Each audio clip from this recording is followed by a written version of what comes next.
Was no insurrection. We could just identify that as the foundation of his tsunami of lies with the global audience, supposedly representing the United States of America. He doesn't represent the United States of America. And everything he blamed his predecessor, everything he blamed the great Donald Trump on, he and his Democrat traitors are guilty of. And that's your opinion. No, the evidence is irrefutable unless you're living under a rock or you put LSD on your USDA authorized chemical warfare Cheerios in the morning. From a galaxy near you, this is Brothers in Booze. And here are your hosts, Greg Washington and Doug Ziegler.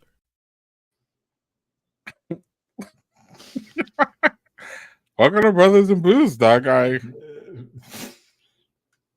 What do you say to that? That's some tinfoil hat shit there. That's What are you drinking? I'm kind of y'all know I pick out the clips and then Doug sees them live, and I'm still kind of shocked, actually. Yeah. Chemical warfare Cheerios in the morning. Wait, what was that again? Authorized chemical warfare Cheerios in the morning. He blamed the great Donald Trump on, he and his Democrat traitors are guilty of. And that's your opinion. No, the evidence is irrefutable unless you're living under a rock or you put LSD on your USDA authorized chemical warfare Cheerios in the morning. Okay. Right. Call some Fox Mulder on that shit. Okay. What are you drinking? All right. I'm having a light night because I got to get up early for traveling tomorrow. So I'm starting off a theme tonight since we are a few days away from St. Patrick's Day. I'll start with the Guinness, but I'm going to start with Guinness NA. So starting light.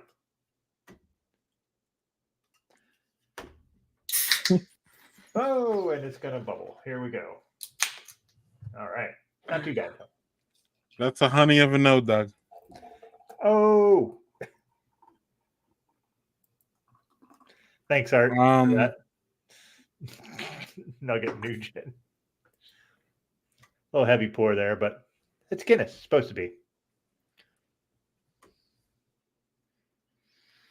Great thing about this, I've had this before. My wife, this is her favorite NA beer because she's a big fan of Guinness on the regular.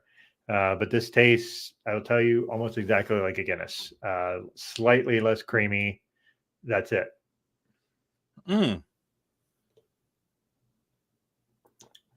Look how it just got all the. Looks like it. Mm-hmm. Yeah. Mm-hmm. So good. Little chocolatey notes. So good. It's just not as heavy as a regular Guinness. So, but yeah. Yeah, that's a good question, Jeff. How? Good point. Good point. Mm-hmm. Yep, that was kind of. Well, I don't know. Maybe would you count when they start? Remember when we were little and they would put like the fuck would they put in it? Like little like rice cereal in the milk to give you some solidity. Like do that. So maybe that was the first food, but first food that I picked up was probably a Cheerio. Yeah. All right. What do you got? What do you got, Greg? Let's see here. What else? The Guinness Zero is quite amazing. Yeah, I mean, but look at that. Is that the NA? That's the NA, though, right? Yeah, that's what it says. Guinness Zero. That's what it says on the can. So okay, but then JG, you're confusing me. You say you have it on your shopping list, and then you say it's amazing. Oh, so you've had it before, and now you're trying to get it again. Yeah, got it. But anyway, look at how look how it holds the head. Like most NA beers do not do that. Most NA beers, you have a head for a minute or two, and then it's gone. It still holds it. Did you say holds the head? Yes. Okay. Just making sure. Making sure. I own it, baby. Yeah. So let's see here. I gotta do this.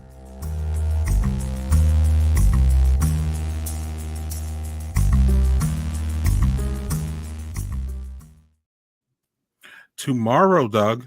A couple weeks ago, we had Simon from Venture on, and he broke news on this little old stream of ours by telling everybody that he was expanding to, or he wasn't. Venture Brew Co. is expanding to another location. Mhm. And yesterday we got note that expansion starts tomorrow, Saturday, 3/16. For those of y'all in the Milwaukee area, Venture will be opening their Brookfield location from noon till 8, 7, 8, 9-ish, it says there. So get there kind of early. Who knows? They'll be slinging their lovely Irish red. And Simon sent me a note today that he was painting. And isn't painting one of the worst maintenance things you could do for your house, in my opinion? I don't mind it, actually. I really don't. I don't mind it too It's much. fucking excruciating. It's just tedious. Oh. Yeah. Also, actually, real quick, what's tedious and excruciating for me, actually, is drinking this little thing here called Choice from Minocqua Brewing. It is what does it say here? Pink grapefruit hard seltzer.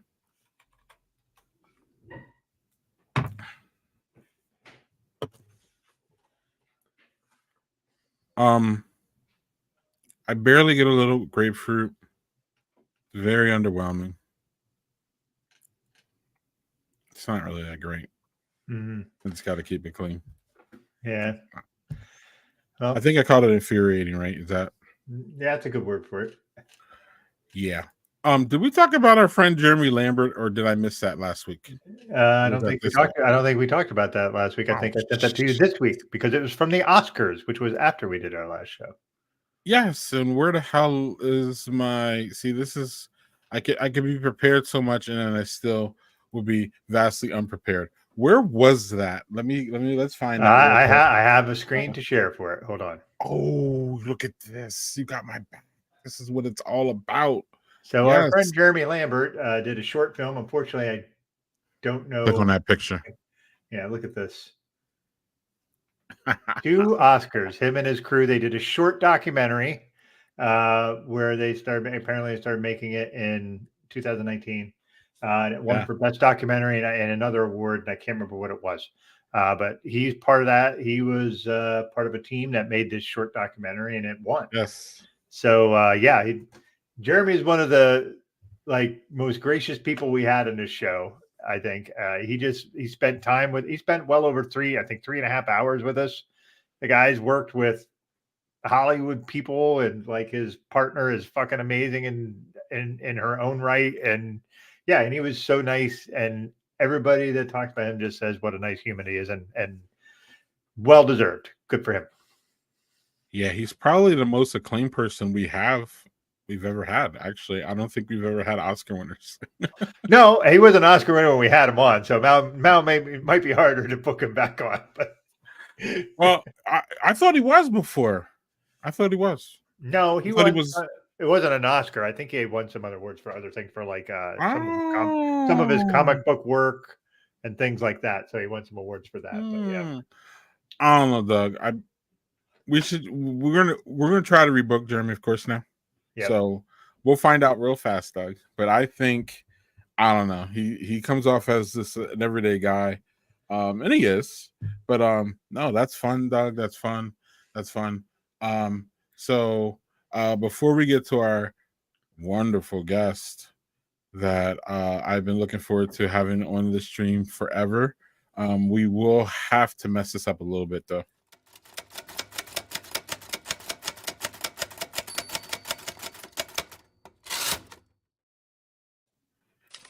Doug, Dateline, Davenport, Iowa.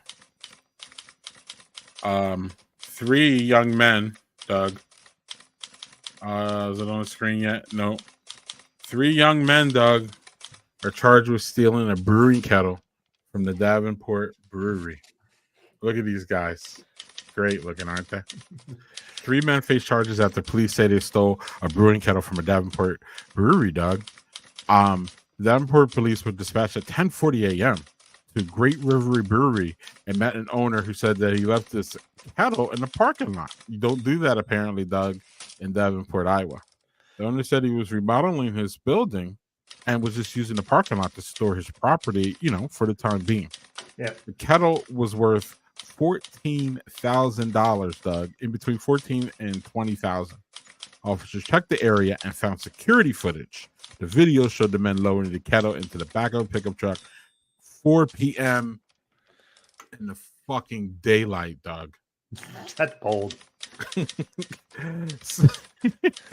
They told the officers the kettle was brought to them at 4:30, and that they had to cut it open to confirm that there was nothing inside. The officers could confirm that it was new and significant damage to the kettle, and the repair and the reconstruction cost was estimated at more than $10,000, Doug. Yeah. Any comments on this one?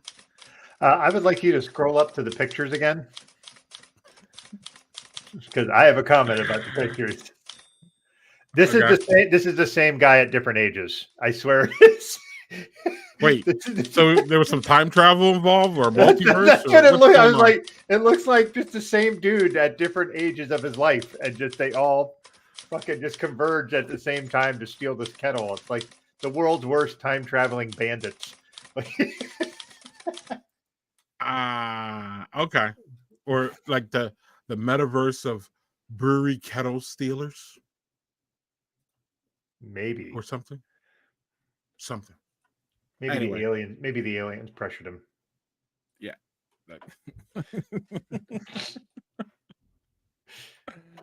All right. Hey, I think I need to frame that one. Doug is not wrong. Let's keep that one. Right. So we're going to introduce our guest right here. Doug, can you hit him with the first question while I actually get a real beer, because this here is not working. Not doing it. Y'all like seltzers, go for it. A lot of people like Monaco Brewing for if y'all remember, Monaco Brewing has the Bernie beer, the Dark Brandon beer, Kamala Harris beer, Bernie Sanders beer. This is a choice beer. So if y'all want to support Monaco Brewing, go right ahead. No things here. I'm just not a fan of that. If y'all like grapefruit, maybe y'all like it. If y'all like hard seltzers, maybe y'all like it. It's just not working for me. So, oh yeah, yeah, it's not going to happen. So without further ado, Doug, this is a guest that you booked, so I will leave you with the introduction. Oh, okay. Well, thanks for that. This is a guest that you and I both wanted very badly to have on the show. And I've known him longer than you. Yes, you have. I've known him much less time than you have. But we met. I met him at Black Barrel and Flow last year. That was the first time we met in person. And I met him the first time. The first one I went to. He was one of the first people I met. Him and his lovely wife, and I believe they had one of their sons or daughters in tow too. It was great. It was great. Cool. That shows you the kind of festival that Barrel and Flow is. It's not, it's a family event. Like, you could bring people. I'm sorry, I cut you off, but I'll shut up. No, it's okay. I thought you were going to do the intro, so you caught me off guard. Let's go. I like to mix it up here. You do. So he's also the head of the Melanated Mash Makers in Delaware, which is something I definitely want to talk to him about. Homebrew club down there. So yeah, why don't we bring him on, Mr. Okay, you go. You do it, Mr. Imani. Mr. Imani Powell to the stage. Welcome. What's up? Hey, man. What's going on? All right. What's in the glass? What's in the glass? First of all. Oh, dang! We jump right to the chase. That's right. Jump right in, man. Shake my hand first. I am drinking a literally what they call lager beer. It's called the Can Father. Oh, so the Can Father is a lager beer brewed locally. It's a brewery here called Wilmington Brew Works, and they've been around here for a little while. Real fascinating brewery. And they are the reason why I have it is they just recently paired up with two gentlemen in our state who have put together a film called The Can Father, and it's a comedy and drama loosely tied to The Godfather about the war between cans and bottles. So it's a kind of a spoofy, kind of silly, irreverent kind of movie, and but it's a lager beer that they've partnered up with the local brewery, Wilmington Brew Works. Not a whole lot of descriptors to it, but it is very delicious. Like, it's good to drink. We can talk about, our birds in a little bit, but we'll get to that. We'll get to that. But we have it's good. It's one of the characteristics I keep pulling off of it is kind of a nutty malt profile to it. Not very hoppy, which I don't always expect out of lagers anyway. Right. But just real chill, starting off light. It may get a little heavier depending upon how the conversation goes. But right now we'll keep it light and easy. Oh, nice. That's cool that it was like a collab too thing. So that's nice to see that. Love collaborations. Yeah. That's like a big thing with the Barrel and Flow stuff with having all the collab. That's like the coolest part is seeing not just people bring their own stuff, but see all the collaborations that people come up with. So, yeah, absolutely. I love the collaboration spirit. I love the whole spirit of Barrel and Flow, and bringing people together, people who are interested in beer, some people who are kind of, on the outside, but looking in, very fascinated by it. And that's, what our homebrewing club is about too. So I definitely think that Barrel and Flow is a great experience. Yeah. So let's dig into that. Your brew club size. Blue club is what I was going to say. So I've had an NA beer. I haven't even had drinks. So, so why don't you give us a little background on it, please? The name, how it came to be, like, what your guys' goals are. Let's hear it. Yeah. So we are, there are four of us who make up what's called the Melanated Mash Makers. We're the founding members. We are a homebrewing club in the state of Delaware. We are registered with the American Home Brewers Association. Our main intent is to introduce individuals, particularly Black folks, into beer. For those who may not be interested or kind of been on the outside looking in, we are a homebrewing club, so we have a passion for creating and crafting wonderful and delicious beers and consistent beers within the home brewing space. We also really want to serve to amplify the voices of those who are in this industry and are trying to get into this industry. It can be tough. It can be hard for people to create their brewery, big up their brand, get a brick and mortar spot, all of those sorts of things. And what we want to do is stand as individuals to help empower, to help amplify their voice, and to really strengthen their resolve. Because it can be tough. And, we're a small state, but we are, but we're a powerful state. And I think that we have a lot of really cool things going on. We kind of came together through the internet because of, COVID situations. We were, one of our founding members had created a Facebook page for Black craft beer lovers, and unbeknownst, we all were just kind of in this group somehow. We all found it and just started to connect to one another. And it's like, hey, you're in Delaware? Oh, okay.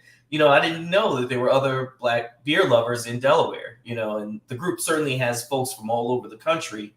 But we started to connect, and we would do happy hours, like during COVID, if you're stuck in the house, and you do online, you do virtual happy hours, and a lot of us really started to kind of kick off, friendships through that. And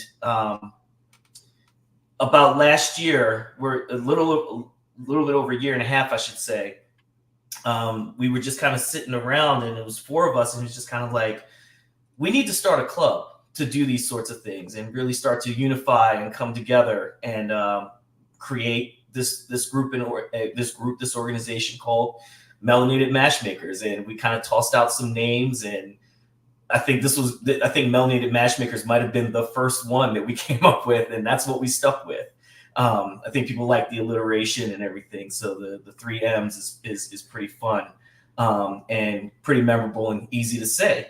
So what we do is, we obviously brew together. We are out of the 4 of us, each of us has either brewed a beer before, home brewed, or has been on a professional setup. So we've all had that kind of experience. I've been home brewing for a little over 10 years. One of our other members has been home brewing for probably about 3 or 4. And then one of our members, we just got her. She's the one who actually created the Facebook group. And she brewed her first beer on Learn to Home Brew Day, at least on her own. She's always brewed with us, but kind of taking the reins and doing it on her own. And our 4th member has collaborated with me on, a couple of homebrew activities as well. She owns a beer dispensing trailer, which is really an awesome thing. And, it's just everybody in the group has all of these great things that they bring to the table, great qualities they bring to the table.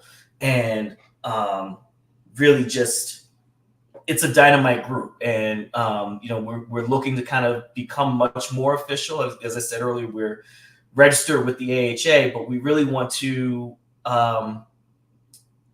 incorporate and become just a little bit more. When you have a good beer, you say, I love it. We're going to steal that. But in all reality, we're trying to do our best to incorporate and to keep things, much more legal and a little bit more official, and have a blast while we're doing it. And it's really about having the spirit, bringing together the spirit of fun, experimentation, and for those who are, beer enthusiasts, those who are, beer interested, and they just haven't gotten to that stage yet. And then there's, of course, that homebrewing spirit of, hey, I really like some of the commercial beers I have. Let me see if I can take a stab at doing something like this myself. And we're all about beer education and developing those connections. So it's just an awesome group and great group to be around. Excellent. And what led you to that? Because before Melanated, I met you before. I think, or it was close, or you were talking about it, or there was things going on. So tell us about Deck Life. Sure. Deck Life Brew Life is my Instagram handle. And when I originally had started, home brewing, my wife and I, when we were in a little old townhouse, we used to always have beer or wine or something like that up on the deck and just sit outside and enjoy a nice drink and, food and things like that. And we used to always kind of hashtag it Deck Life. And it was just kind of what it was like to be living out on the deck, and enjoying the warmer weather, enjoying the summer, you can enjoy the fall and spring, depending upon which region you're in. But beyond that, the Brew Life portion came to be because I started, home brewing when we had moved to a different, the house we're in now, and we got a bigger deck, and quite honestly, started brewing and hanging out, and that was something we were doing out on the deck because I didn't want to do some of the larger batches in the house.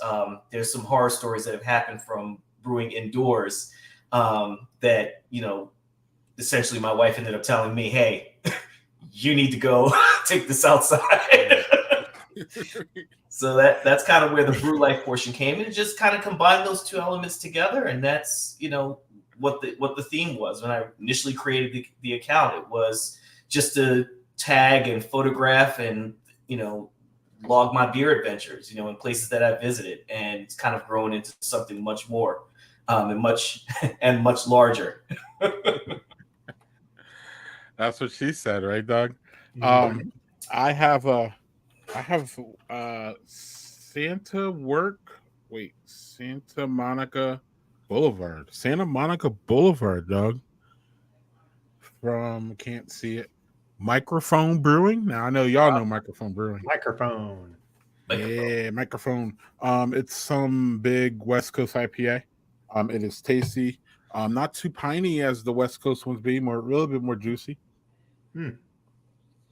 But it looks the part.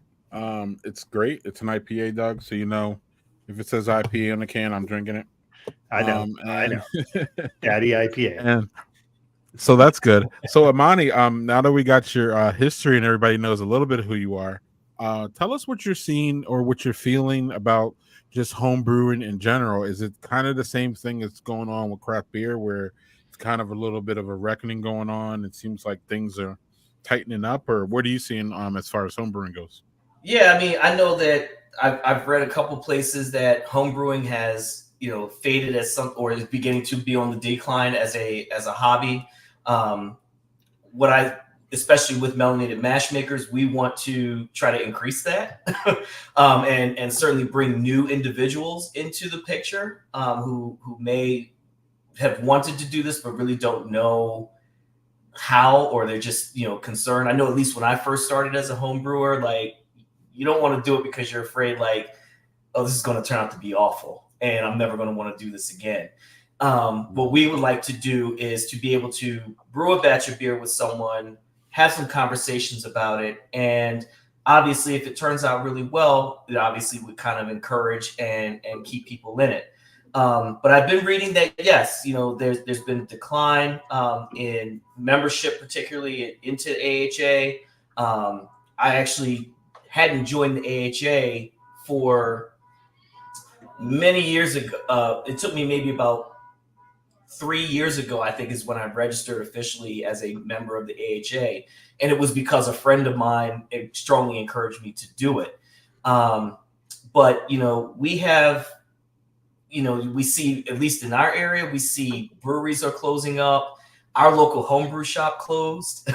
And it was much because, some of the aspects of the business, ingredients getting more expensive, other types of places where people were, individuals who were interested in doing home brewing because they were locked in the house, but now that they're no longer in the house, they just want to go out and buy commercial beer. So, I think there's certainly some strong interest, maybe people not always joining the AHA, but I do see that there have been some trends toward a decline in people engaging in the home brewing aspect. And again, like I said, with melanated mash makers, and certainly there's some other groups as well, but we'll focus on us, that we're trying to help increase that and go with that. Nice. Cool. Yeah. Doug, you good? Or I have something, but you can go. I want to just I'll pop in my second beer here real quick, since the first one was an A. Oh, that's cool. Yeah, so second beer is also going to be in the Irish realm. It's going to be Smittix. Oh. This is one of my favorites. I'm not sure if I told this story on the show before, but when I was in Ireland the first time back in 2007, I went to a bar and I said I would like a Smithwick's. And the bartender looked at me like I had 8 heads. And I pointed to the tap and he goes, Smittix, laddie. And I went, oh, Smittix. okay. Smittix. Give me one of those. So this is probably my, out of Irish beers, it's probably my favorite Irish beer. But this is also owned by Guinness now. This is in its own thing. It's been owned by Guinness for a number of years now. This is only 4.5, but it's a good, just standard sort of, I always think of it more like an amber ale than a lager or anything like that. I don't even know what they classify it as, but it's Smittix Red Ale. So Red Ale, I guess. But you can see the nice reddish tint to it. Yeah. So, And that's a Doug pour. Yeah, it is. My aggressive pours. So our ruby red brew with gentle hop bitterness, sweet malty notes, and refreshingly balanced taste. I can't say it in an Irish accent, so that's not going to happen.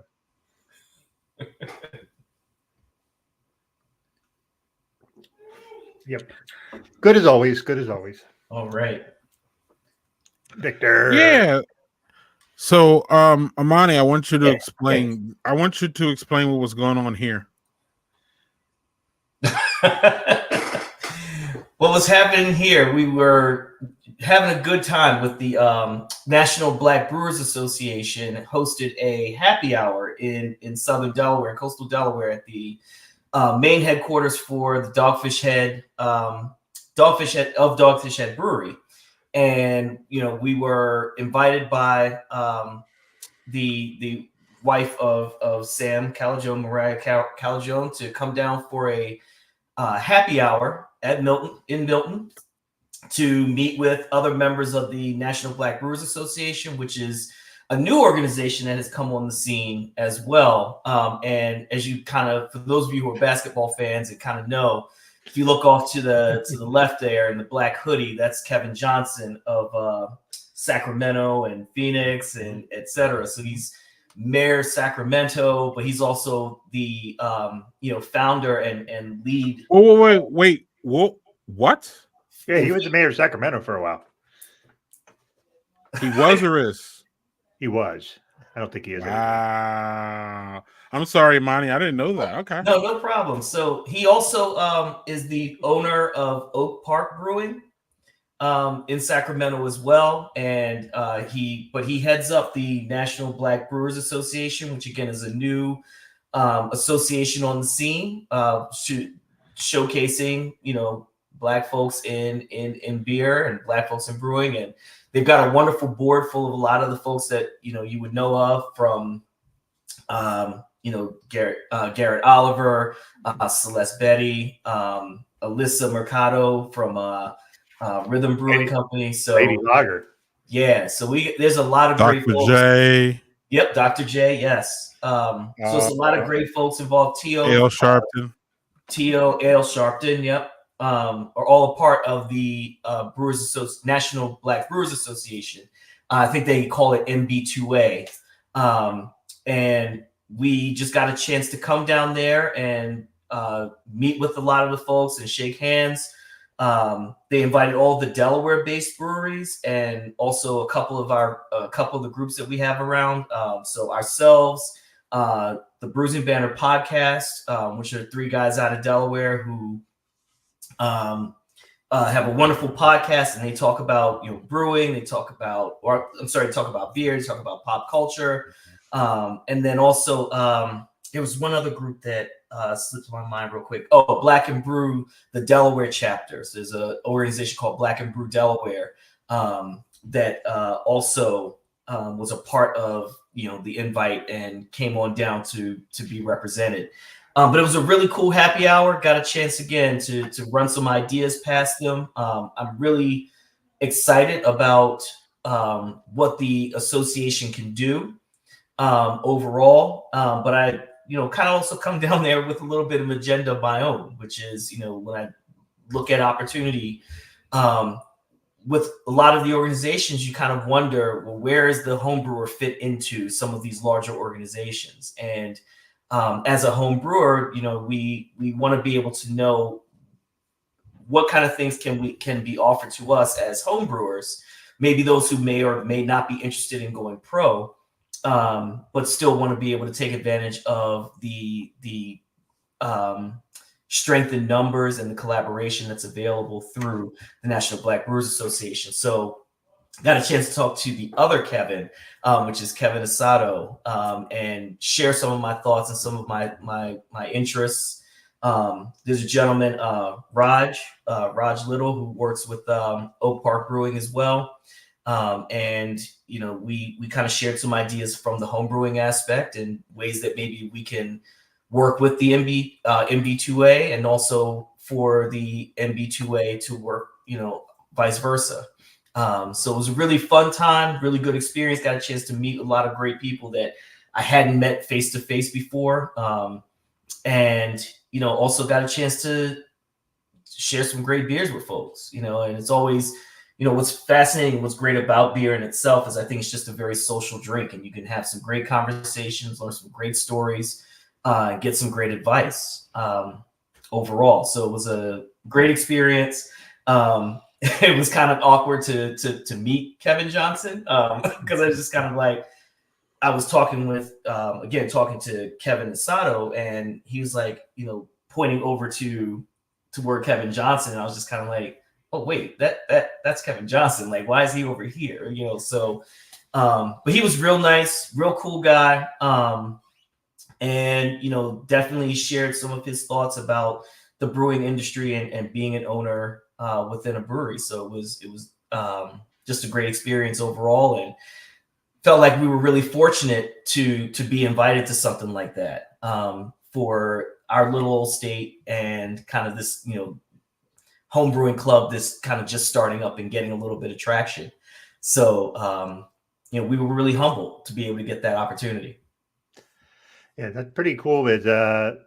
I will tell you quick before I have a question, but when we were at Barrel and Flow and Kevin Johnson was there, where they were talking, because that's where they started talking about the NB2A, and I swear I said, that guy looks a lot like Kevin Johnson.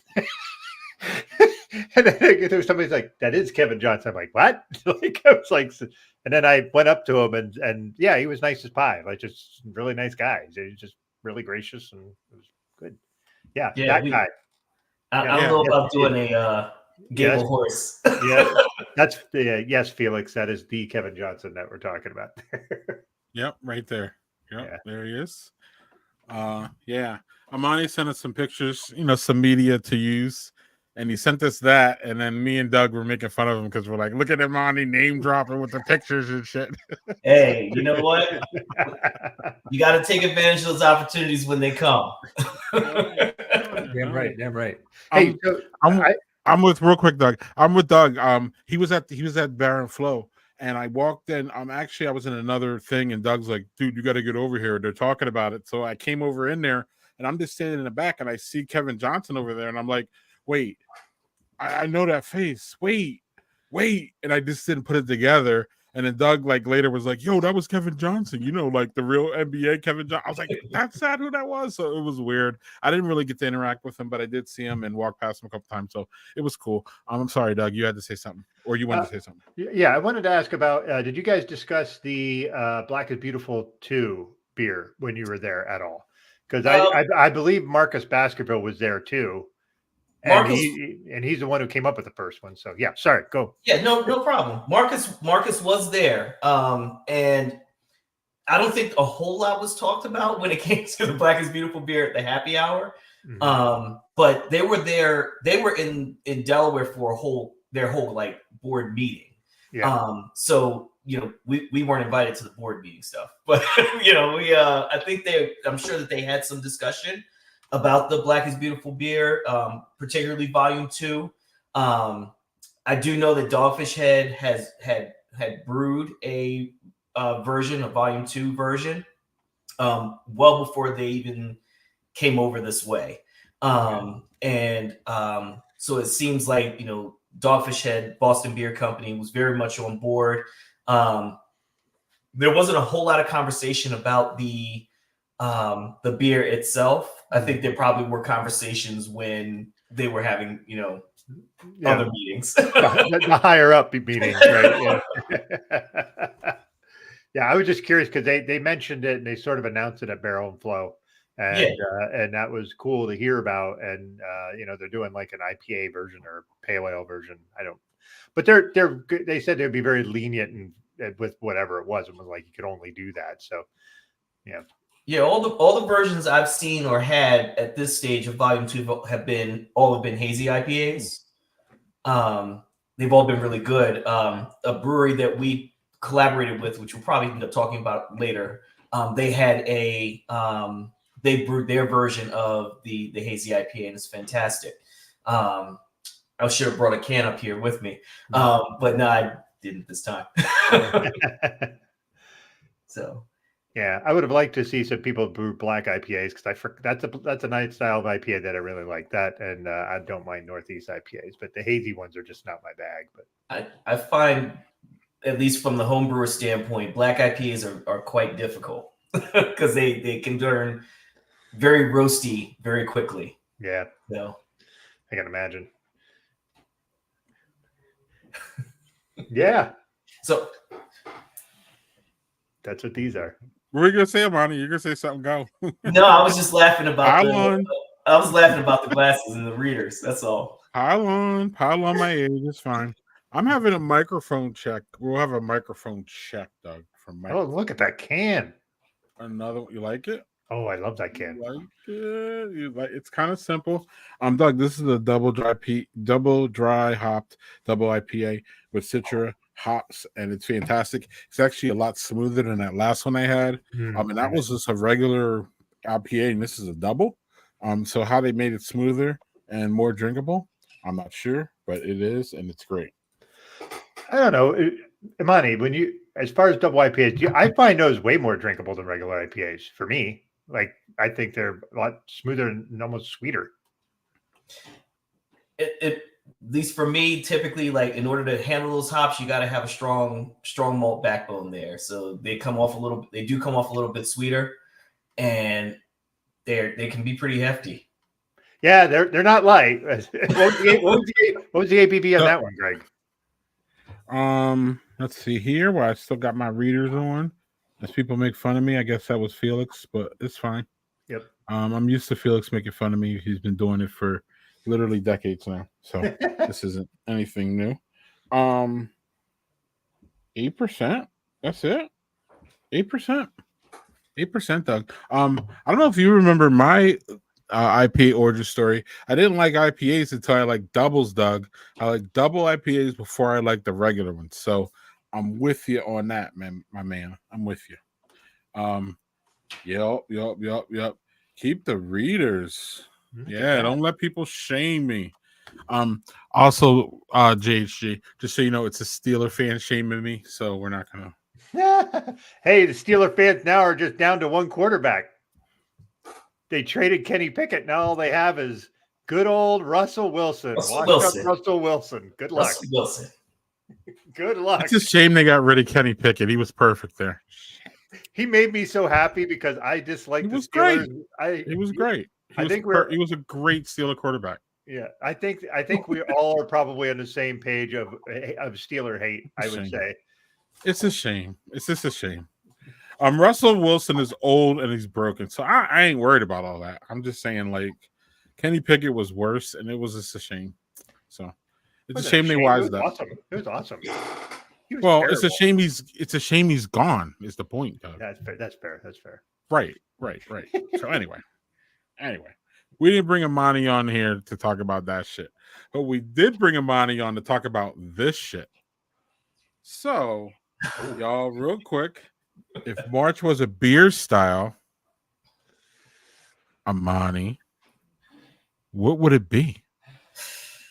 So I've had to try to figure this out, but I wanted to say a saison is what I tend to think of when I think of March. Saison. Why don't you? You just did. Yeah, that's my answer. That's my answer. Okay. Because I couldn't really think of anything else. That's the first style that pops in my head is a saison, and March is the time where we should be starting to come out of the frost. And with saisons, they're very vibrant. They pop. They are fruity. They can be tart. They can be just kind of this open canvas, but it's always this kind of rebirth when it comes to beer. And I've also been on something of a saison / sour kick as well. So, but a saison is just it can be very easy to drink, but it can also be complex in its own ways. But I think of that freshness and that effervescence of saisons. So that's what I think of when I think of March as a beer style. Jerry says Marzen. That's a good call. Yeah, but where are you going to find one, Jerry? In the back of your fridge. Right, from last Oktoberfest. No, last August. Yeah, or yeah. Are you open? Doug? Are you open a second one, Imani? I'm thinking about it. Don't think, just do. All right, I'll do it. Doug, I thought we didn't peer pressure here. But what kind of style are we talking about, Greg and Doug? Yeah, Doug. Doug, you're next. You want me to go? I'm going to say a cold IPA. And here's why. It's not quite IPA season, but the cold IPA is kind of like a bridge gap towards that. It's not Ghost season yet, so it's a cold IPA. But you don't like cold IPAs. You didn't say I had to like the beer style that the month was. I'm just asking. I'm just acknowledging. It's cool.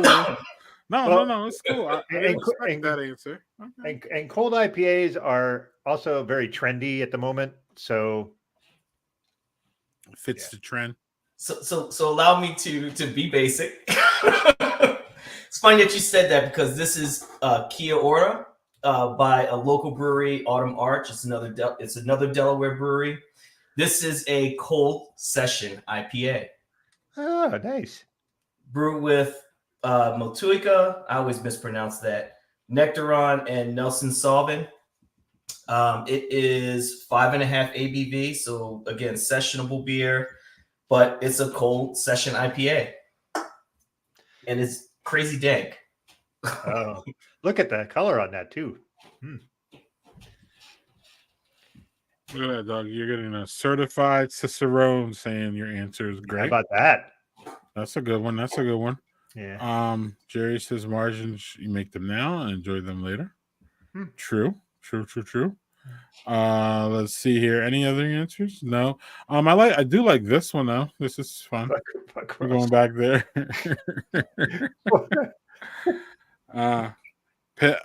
I don't think Kenny Pickett should be in charge of anything, but Felix is right. He did ask to be traded, so they traded him. Right, but go Birds. Like if Kenny Pickett tells me to trade him, I almost don't want to because he just doesn't deserve that. He's done nothing to deserve anything to tell anybody to do anything about anything. But anyway, it's fine. You can tell, Doug, I'm still upset he's gone. Like, you don't understand. There's a little bit of a mourning period. You just wanted him to have the worst quarterback ever. Well, he sucks. Okay? He sucks. So anyway, what doesn't suck, Doug, is I think my pick, but y'all can be the judge of that. Imani stole my thunder with Saison. Saison could be March or April. It's just perfect. It's that transition. It's that spring. It's that we don't like spring. I don't know how spring rolls in y'all area. I know where y'all from, so it's probably the same. Where spring can be 70 tomorrow. Spring could be 7 the next day. It could be snowing. It could be and that's what Saison. Do you see a Saison? You're like, a Saison, but you don't have any idea what this is going to be in your head. All possibilities are open. Yeah, it could be fruity, it could be bitter, it could be starchy, it could be hoppy, it could be malty, it could be a combination. So Saison is the perfect answer. So I'm just gonna cede the whole thing to Imani. He won this round. We'll get him on something else later, Doug. We'll get him on the food thing. No worries. We'll get him on the food thing. No worries. So since mine is a runner-up, I'm going to say one of my favorite styles. And I might have said it for February too, Doug. So don't hold me, but I'm gonna say triple. A triple is nice because it can be really, really smooth and light, but it could be heavy and warming. And it could just go both ways. It's a nice big one too. So I still think March is kind of one of those months that you might need a kick on something. You might need a big ABV.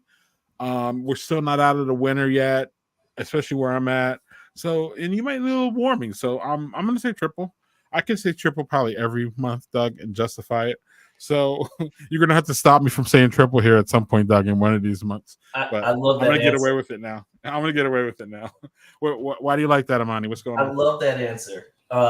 Triple is a fantastic style, and it makes me think about kind of like Doug's love for Smithwick's.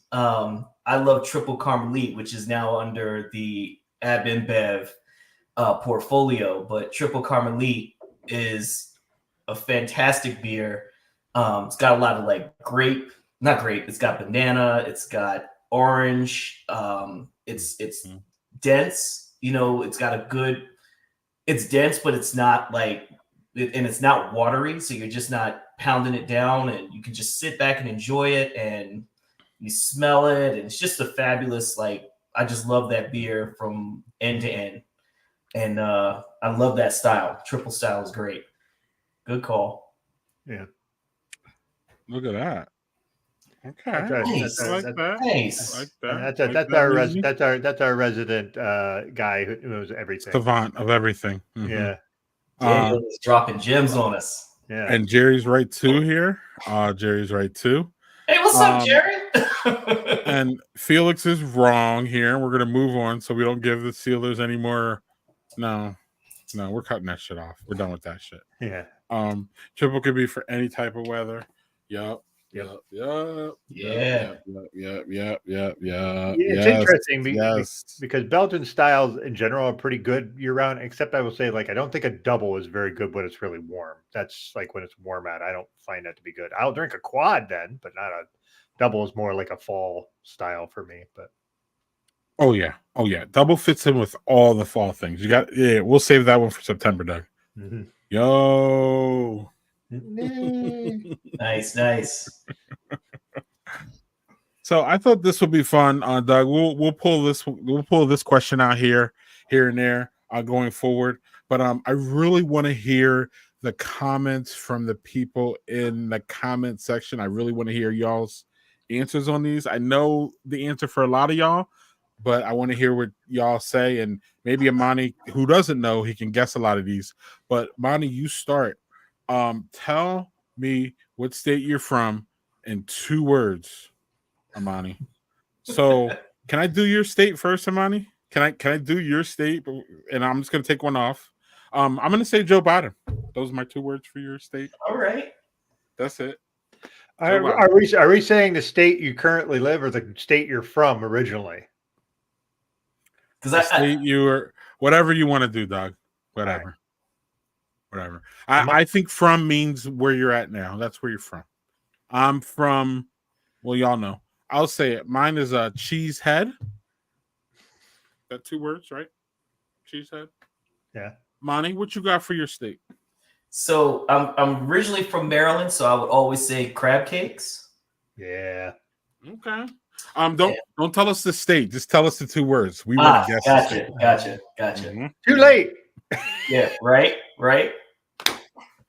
And so the state that you're from now. And while it's going on, I will say, first state. Good one. Doug, yours? State I'm originally from. Well, here's the thing. There's 3 different states I can claim to have. Where are you from now? Where are you? Where am I looking at you? How about that? Let's make it easy. I'm looking at you now. Where you at? Here's my answer. Best pizza.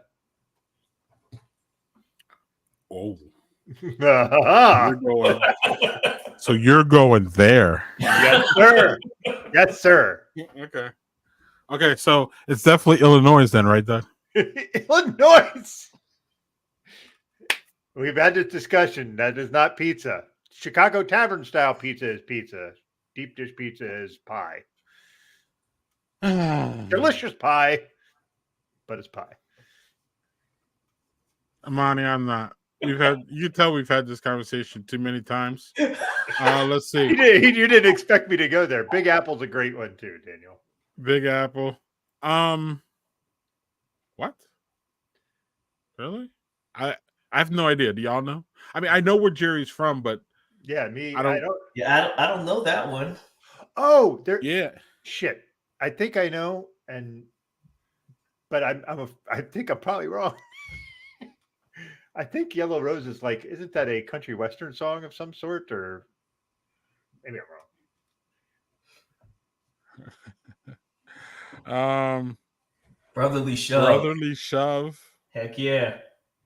Also, Tush Push would work, right, y'all? Tush Push. Tush Push.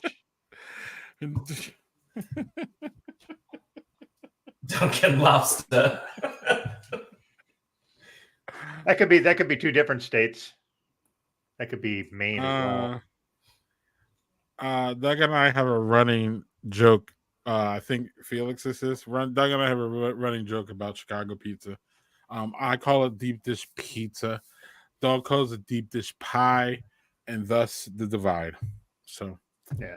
you'll have Listen. If that's what you fucking like to eat the shit out of it. I don't care. I just think it's pie. And listen, I love pie, so that's perfect. right or something. You could have also said Red Sox. Matt Damon. Peanut state? What's the peanut state, Doug? You know? Wouldn't that no? Oh. Oh. April Dove has entered the chat. April coming in, dropping the big one. Is that North Carolina? Close. Oh. Close. Yeah. Close. Doug, you want to tell him? A little more South Carolina? Yes. Anyway, go ahead. Yes. Oh, here we go. Yeah. Oh, you got this one, Doug? No, I was going to say, what was that one up? Juneteenth. Yes. Juneteenth. Yes. Jordan? Yeah, I think that's the response to the peanut state. That's what I thought, because that's where Jimmy Carter was from. And Jimmy Carter had a peanut farm and all that shit. And that's what I thought. But I thought Georgia's more known for being the peach state, I thought. So I just wasn't sure if they could also be the peanut state. This is wrong. Right. Yeah. Jerry, though. What's this? Jerry, what's this one? What's Yellow Rose? Please, Yellow Rose. Explain that, please. Yeah. So yeah, anybody have a third beer? We good? I do not have a third beer, but I have another beverage. Oh, Virginia peanuts, though. Virginia peanuts. Wow. All right, so sticking with the Irish theme. Well, Irish whiskey. McConnell's. Yes, and there's a little we got a little holiday on Sunday, right? Yep. So this one I've never had. I think there's basically two main kinds of Irish whiskey. You have your pot stilled, and then you have your triple distilled. Is the ones that I always see. Maybe Daniel knows it. Maybe I'm missing some. This is not the pot stilled. Pot stills is more like Powell's, and I don't think Bushmills is, but anyhow. I got this because this is also Northern Ireland. And usually when the Irish whiskeys are put out, they're not Northern Ireland. It's usually Ireland. So I haven't had it, and I thought it'd be interesting to try a North Ireland whiskey. So Ooh, that smells lovely. Not too much. You gotta stay on your toes. Yep. Cheers, though. Yeah, cheers. So it's interesting about the Irish whiskey. It's always lighter like this. Like your Speyside scotches are this color. But that's because they're very botanical. This is not going to be botanical. But just kind of a straight, like when you think of whiskey, this is what you think of. Like some people say, well, I think of, like, you don't think of whiskey and think of bourbon. Bourbon's its own little beast. But when I think of whiskey, this is the kind of what you think of as whiskey to me, anyhow. So smells actually kind of floral a little bit.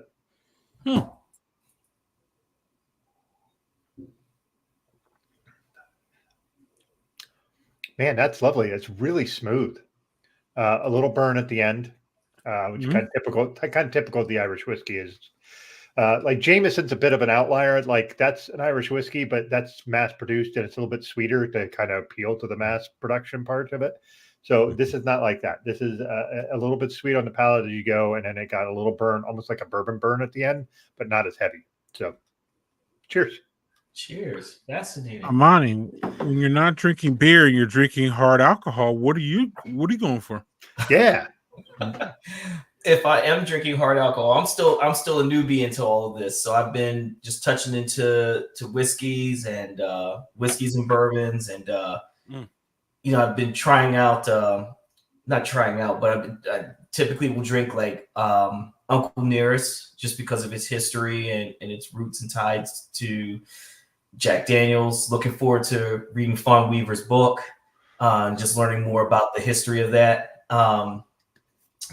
And we have a nice distillery here in the state. We got, again, we're small, so we don't have a whole lot of places, but there's a distillery here called Painted Stave, and they do they distill a beer from a brewery. It's called Double Troubled. So they took the brewery's double IPA and distilled it. And so it's really good. It's hoppy, which is right down my alley. And then, let's say as a beer drinker, it's a lot more down my alley, but it was just a nice departure if you want to have something that is a little bit harder, a little bit stronger, but still want that hoppiness of a beer. So it's real fascinating stuff. I enjoy it a lot and drink it very quickly. But it's good. It's really good. But I'm still learning. I'm still a newbie to, distill beverages and, things like that. So I'm always open to learning about people's journey and finding out more about it. So, I'm open to just sit here and listen to Doug, listen to you talk about, the history of whiskeys and what your, what flavor profiles and things like that. Yeah, I'm much better with the scotches than I am the Irish. With scotches, where I just blame Scotch flaeurs, so I have a little bit more knowledge on the Scotch end. So, like, if there's something you want to talk about on that end, in April, that's fucking awesome. We fucking know about that. Wait, when, where, how, who, and what do I got to do to get this shit? Because April brews excellent beers. Yes, she does. I think you had, I think Imani, I'm pretty sure you had some of April's at the bottle share last year, because I was like, I took April's like, here's my beer, go give it to everybody. And I just went and gave it to everybody I knew. And I remember you and I, we were hanging out really kind of tight there and just exchanging shit. So I think you had April. I don't know if you probably had, maybe you had it outside of that, but April brews great beers. That's awesome. And what I love about April's beers is her authenticity and her ability to use like, for lack of a better word, black inspired ingredients and mixing that into her beer. It's just really amazing. She's just really great at what she does. So that's just great. Wait. Oh, not me. So what? Let's see. Sure. Let's see. Yeah, not a good story. It's a great whiskey as well. The story of Uncle Nearest is this. Everybody if you don't know it, you should Google it, go down a rabbit hole. But it is excellent whiskey. It's just excellent. I don't think anybody has ever I've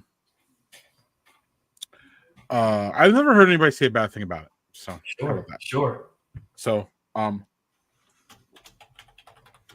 where are we at here? Let's do Monty, anything else to wrap up here real quick on this issue? No? Okay. I don't know. I would love to talk about. I think there were a couple things you said about Barrel and Flow, like just us meeting each other at Barrel and Flow. Was a really great story, and it's just a great, just a great event. But I remember just walking around. I didn't have kids there. I didn't have any of my kids there, but my wife was there with us, and we were just kind of walking around, shaking hands, and getting to know people, and I turn around and there you are, Greg.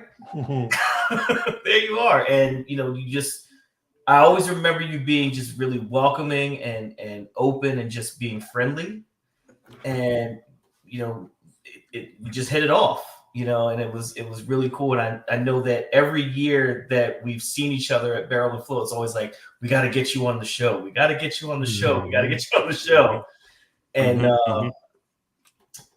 I think I still have your business card. Like, I think I still have your Daddy Porter business card. But, he was just, you've always been real kind and just somebody who fits that spirit of Barrel and Flow, that family reunion that we have. It's always like you show up and it's like, hey, you know, I know who you are. We shake hands, we say hello. And we just pick up like we just left off. We pick up like we just left off. And I don't know, man. I enjoyed that whole that was a Barrel Flow I showed up by myself. I didn't really know anyone actually, but I was like, I'm going to this event. I don't give a fuck. And the only person I knew I was going to meet was Afro Beer Chick because I had followed her before and I was just enamored with her shit. And she's like, yeah, I'm gonna have a booth and all that. And I'm like, oh. So then I rolled up on her booth. I met her. I was like, I'm a big fan. And she really was an inspiration to me as far as in this whole blogger thing, because I still feel uneasy about doing the whole thing. I really do. Doug, Daddy Porter is going to be 10 years old next year. Believe it or not. And during that journey, someone like Afro Beer Chick, who was really not that we're not unapologetically black, Imani, but that lady's unapologetically black. And Absolutely. And she is she's on the front end of all of this Twitter stuff. Black beer Twitter. She's out there taking all the strays and the hits for people like me and you. She's fighting those battles. She's gotten, it's well documented, all the racist shit. Oh, it's known. Send her in her DMs and all that. And she's just an amazing, shining person. She was before I met her. And I met her, and she was just down to earth. She's still down to earth. She will take my calls in literally minutes if I need her for any kind of advice or anything. She takes calls that she doesn't even want to take calls from me because she knows what I'm going to say. The last time we talked, she's like, I know what you're going to say. I don't even want to talk to you, but I'm going to talk to you. And she didn't really say it that way, but like, and if you knew the subject matter, Imani, after we hang up here, I'll tell you afterwards exactly what it was and what it was about. But she's this opening, great, wonderful. And then I ran up on her on Barrel and Flow, and I was just like, man, like she's just so dope. And then meeting you guys was just so much fun. And then just being able to, like, y'all were actually like a comfort for me because, like, I didn't know anyone. So, like, we hit it off. I forget how we met. I forget those details. But then I was just getting along with you, your wife. We were just walking around. I found you later. I was like, yo, every time I see you, we would like compare notes. I was like, yo, did you go down there? You were like, yo, did you get that one? And we were like, it was just great, man. You were like the friend that I didn't know I had, but then I rolled up and I was like, man, I got a friend. And we haven't really hung out that tight outside of that first one. But the first one was where we made that connection where we almost felt like, hey, I saw Greg, it was cool. But like, it was almost like Barrel Flow gives you that overwhelming feeling that there's so many good people that you almost have to spread your wings there. And you can't even really like get caught up with talking to Garrett Oliver for half an hour. Even with Garrett Oliver, you're like, damn, I'm spending too much time with this mofo. I need to go find someone else to talk to just so I can spread my wings. You know what I mean? And like, obviously it's Garrett Oliver. So like, you should want to spend the whole fucking afternoon with him if you can, but you still feel that awareness of like, damn, there's just so many other things to do and people to meet and stuff. So yeah, man, it would, without Barrel and Flow, none of well, not Doug and I, but you wouldn't be here if we didn't, I didn't go to Barrel and Flow and you didn't go to Barrel and Flow. So it's just a great success story. So I don't know if Imani, you want to respond to anything I said, or Doug wants to jump in, of course. Whatever. I mean, I'm happy to jump in if Doug, if you got something. Okay. Yeah, it was my first Barrel and Flow too. And I didn't know anybody either. But it was a lot of people that you kind of see, because at the time I was still doing, Deck Life, Brew Life as this kind of beer journey Instagram page. And so a lot of people from like who you followed. And at the time I didn't know you, but just the same situation. I turned around and, you were like, hey, how's it going? And it was kind of this hey, how's it going? Like as if we really knew each other from the jump. So it let me know, like, it really let me know, like, you are somebody that I want to get to know because you were open enough to say, hey, to act as if we knew each other anyway. So when I turned around and saw you, and it was just like, hey, how's everything been going?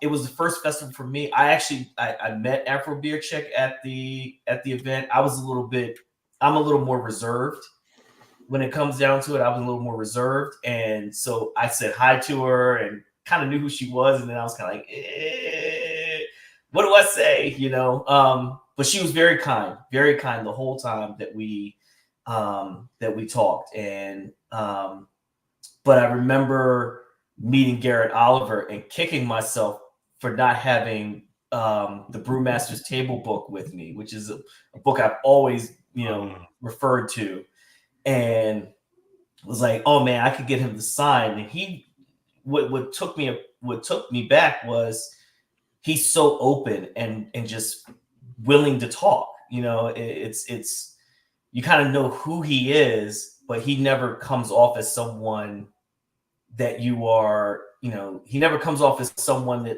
that would be standoffish, with his place in brewing history and beer history. So it was always just kind of like, every time I've seen him, he's always just been open. But, when you go to an event like Barrel and Flow, where you see that there's other people of color, there's other Black folks and brown folks who are going around sharing and enjoying beer, it's just a great spirit. It's a great energy that you have, and it's just wonderful to talk with folks, and getting to know who everyone is. And every year I think that we've seen each other since. You're right. It's always been kind of this passing thing. Like, we say what's up to each other, shake hands, say how's it going, and it's like, did you go try out this one? Did you go to this one? Did you go to this one?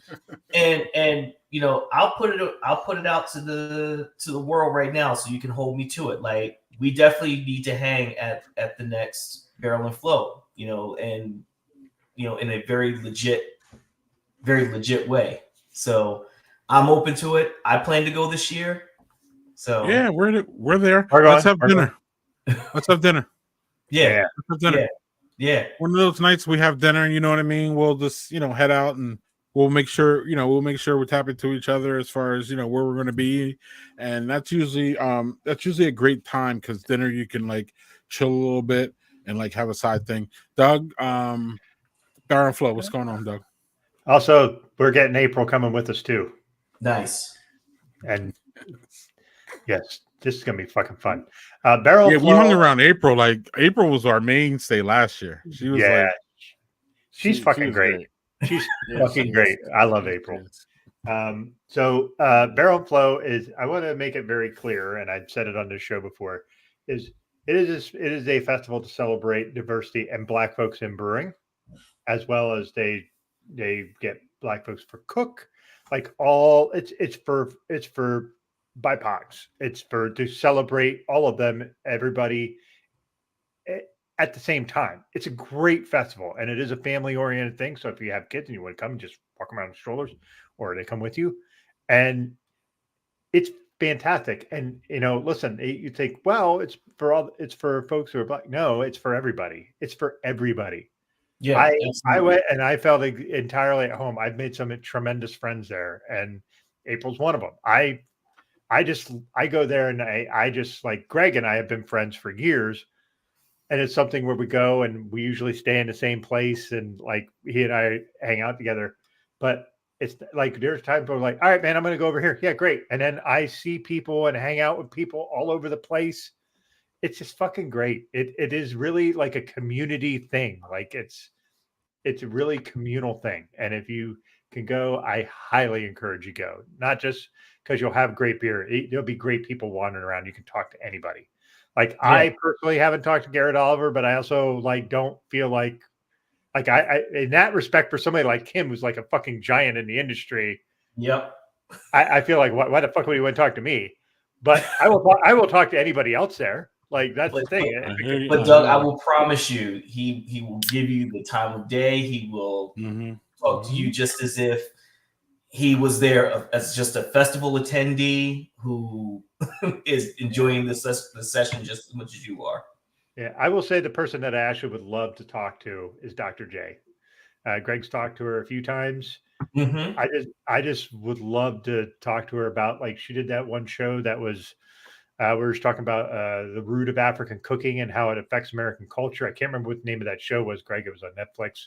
She was a big part of that, and like just hearing her talk about that sort of stuff was fantastic. And the fact that she's also in the brewing space and just like the person with that kind of knowledge, I want to listen to, and Yes. that's a person I would love to talk to. And she had a fascinating podcast. I think it was in collaboration or coordination with the Pink Boots Society, and I'm probably wrong about that. But she had a session where she talked about the Hemmings family and how Peter in particular was a brewer for Thomas Jefferson and his background, and about Black folks in beer, and how Peter Hemmings was doing a lot of the brewing, either in place of, or at least as a primary when it came to the beer that Thomas Jefferson was normally involved with brewing. And I got a brief chance to talk to her at the festival, and that's what's great about it, is you get a chance to meet folks like that in a common space, and everybody's just mad chill. Like, everybody's just really chill about it, and getting to know one another, and it's a great celebration of arts and culture and beer. Yeah. And one of Doug knows this. One of my favorite times, actually, was it the last one, Doug? It was the last one. And Doug and I again, we hung out. We didn't hang out. We hung out. We found each other. We didn't. We found each other. We didn't. It was like on and off the whole time. But one of the times that Doug and I were like together, and then at some point we just lost each other. It wasn't even really intentional. And then I sat down at this bench, Imani, with like two chairs. And who rolls up on me is Dr. J and sits down, and it's just like, I forget how she said it, but she was like, so Imani, I don't know if Doug gets this, but I get this a lot now, especially in Wisconsin.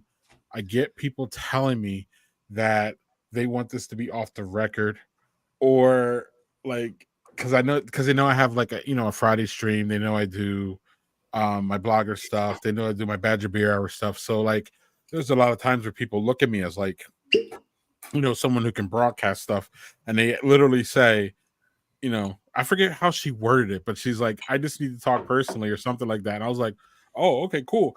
And like, so of course I'm not going to tell you the contents of the conversation, but I will say that like she just started like downloading on like a lot of personal things and things that she's frustrated with. And it was just a really excellent conversation.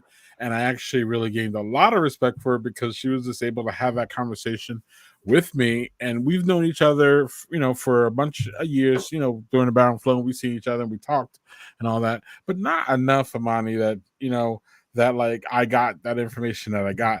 But I guess it attributes to some of the things that you just said about me. I mean, maybe she was feeling that, and we just had this really open, warm conversation, and I actually literally got to see the human in her. Not that I didn't before, but like it was just one of those human, like moments of like just releasing to someone that she felt that she could trust, and it was just really, really great. So then right after that, we split up, we hugged, and she went her own way, and I went my own way, and it was literally like 5 minutes later I saw Doug. And Doug's like, what's up? What's happening? I was like, dude, I just had the best conversation ever with Dr. J. And Doug's like, fuck. I was like, damn it. I missed my chance. But it was cool. And she's just a good human, a wonderful human. Absolutely. Invaluable as far as Black Twitter goes, or Black beer Twitter. Invaluable. There's no replacing her at all whatsoever. So, yeah, I'm proud to have her as a friend. I know I could call her up if I need to. I haven't. Maybe I should, because, well, Doug, I'm all over the place sometimes. So that is a dream guest for me on this show. So I already know. Already know. If we ever book Dr. J, Doug, I would dance like this.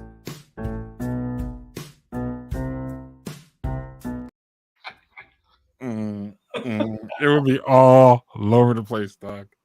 Y'all don't want to see it. Y'all don't want to see that because it would Oh, be. I want to see that. I want to amazing. see you do that dance. I do. No, you don't. Yeah. Trust me. You don't. No one wants to see that shit. No. So since nobody wants to see that, we'll show them this, y'all.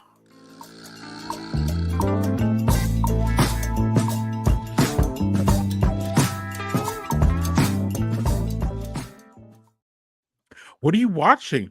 Actually, what you're watching, which Imani's watching, is something that our guest last week said he was watching. But Imani, we still want you to talk about it. So, what did you tell us you're watching, Imani? Yeah, I started watching on Hulu a show called Shogun, and I guess it's based on a novel, and it's about essentially a civil war in Japan for leadership, and it's a fascinating show in the sense that you're kind of watching these internal wars that are going on, and then there's this guy like located right in the center of all this who's, I think he's English, but it's pretty heavy. I wish I could talk to you more about it in terms of the detail of the show, because it's a lot going on. But the initial piece of it is you're watching it and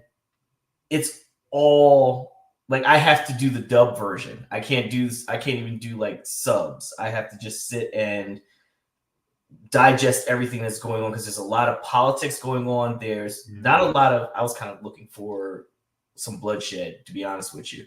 I was actually looking for a lot of bloodshed. There's some so far, but I've watched like maybe the first 2 or 3 episodes. It has been just it's just very political, and you're watching people kind of make these chess moves of finding out who's kind of going behind who's back in order to jockey for leadership. And so it's these 5 different leaders, since the shogun has died, and the shogun's son is too young to take over. So now you have these 5 different, essentially clans that are jockeying for leadership, if I'm getting that right. And, they're all kind of plotting a way to kick out particularly one of the leaders from one of the clans. So it's just a lot of complex, politic kind of things going on. So yeah, I try to catch an episode here and there. I think there's 4 episodes right now. But it's an awesome show in the sense of just watching how politics works and watching how different countries have historically had internal struggles, internal warfare. Yeah, and you know what? Politics shows are fun because you can almost not get so angry and upset about them. You know what I'm saying? You can just be like, oh, it's a story, and that's cool. Like, it's not like, literally affecting our lives. So politics shows are absolutely fictitious ones are really good, because real life is really, really frustrating at times. But I don't have Doug, I'm gonna jump in here quick and do mine, and then we'll get to yours. Sure. So I don't really have anything new that I'm watching, but y'all can make fun of me for watching this. It's an 800 season of it. I've watched literally every season. I'm that idiot that watches that bullshit. That's me. I just need that like dumb shit, get my mind off of real shit. Even when I'm like doing, quote unquote shit like the production for this show, which at this point not bugging. It's a full week thing though. Like, once I clicked end here and Doug and I go off the studio, I will literally start working on next week's outro. Yeah. Like, it's just an ongoing thing, and that's cool. But like, sometimes it's like too much and I need to chill the fuck out. So dumb shit like this helps me. I know it's rigged and dumb, and I know I got it. But it's just fun for me. So what's also fun for me, y'all, and y'all made me do this because I wasn't trying to drink all these beers tonight, but I did pull out Doug. Oh, Zinga beer. I'm jealous. beer. King of beer. And does it get more of an energetic, intoxicating, enthusiastic motherfucker who brews this beer? Sean is, yes, he is one of the best people, in my opinion, in black beer ever. The guy is just if y'all don't follow him or watch his shows on Instagram, y'all missing out. He is just an electric. He's been on this stream once, Doug. We need him again. Yeah, we do. Electric personality. He's a great guy.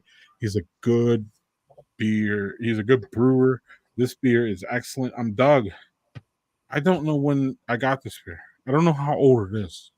But what I do know, though, is that this ginger's still popping. And it's still a really good beer. Yeah. And it's still pop. Imani, I might have got this 2 years ago. I can believe it. The ginger, I've had it fresh, and the ginger pops. The ginger pops out of that can. And it's still popping. I can believe it.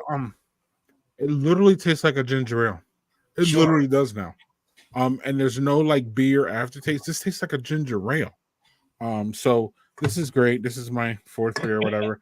I don't know that one. Those first two kind of left here kind of quick. They weren't fabulous, but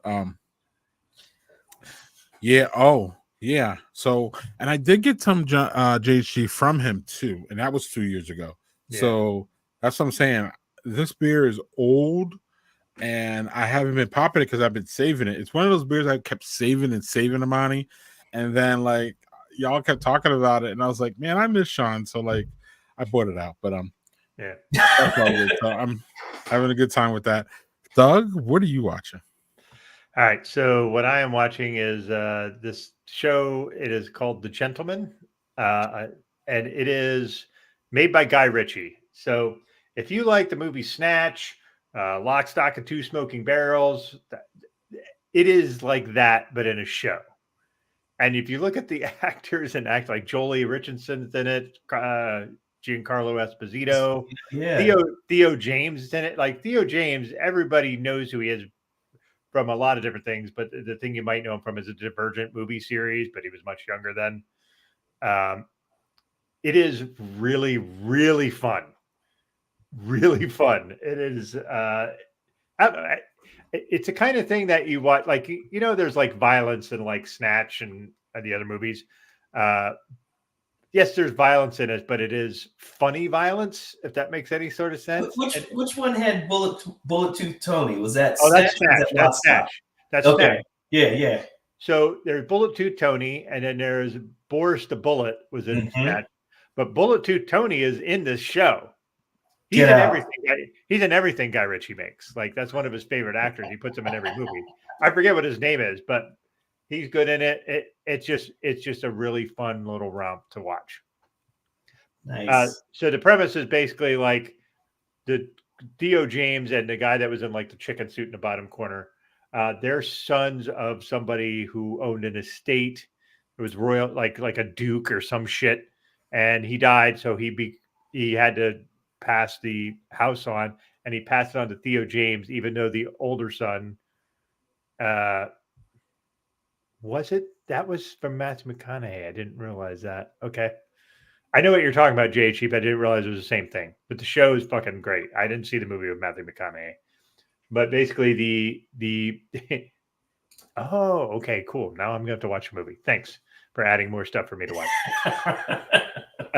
But basically, the estate gets bequeathed to the second son, not the firstborn, because the firstborn's a drug addict, and the second son realizes that his dad was getting all these residuals from a drug cartel because they were using his basement in his castle to manufacture drugs, and he wants to get rid of them, but they want to keep the arrangement the same. So it's very much a Guy Ritchie kind of thing, like just all in that sort of British underworld, silly, funny thing. So yeah, definitely worth the watch, I think. So that sounds like fun.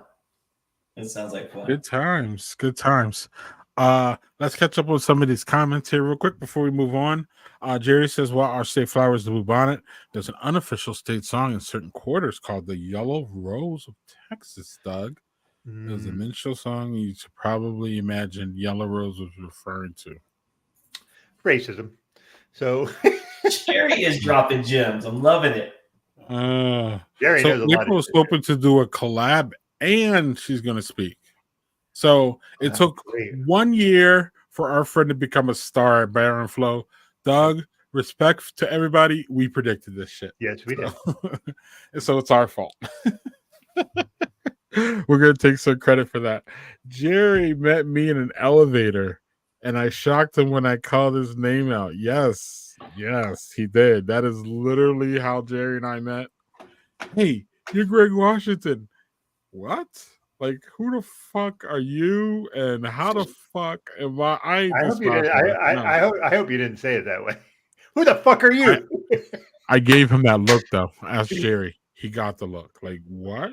That might have been the look that I gave you at the Dad 2.0, and you're like, right, Doug, and you were talking to the Facebook guy, like, what? Like, I was so thrown off that you added me into the conversation. But yeah, right.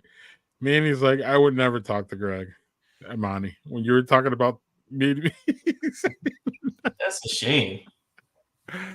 Oh, and Jerry. yeah, that's a good bummer. Did you ever get to Necromancer, Imani? I don't think I did. Because I'm usually laying pretty low when we're at Barrel and Flow, funny enough. But yeah, I never got a chance to go.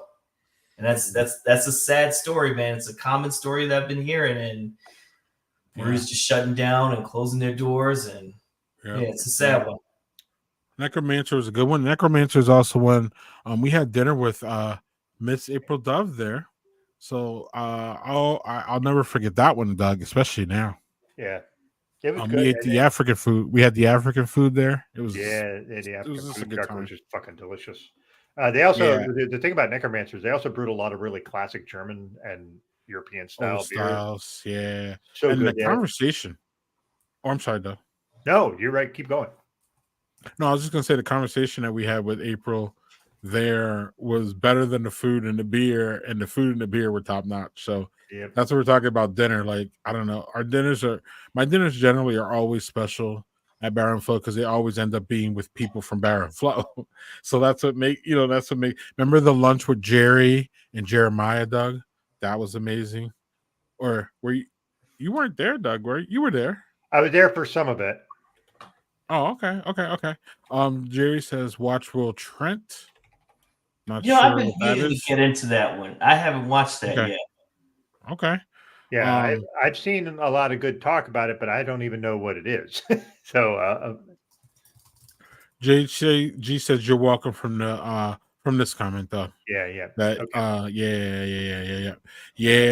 It was April. It was April. It was I don't know. It was just amazing last year. Hopefully, Doug and I are worried that Imani dropped off for a bit.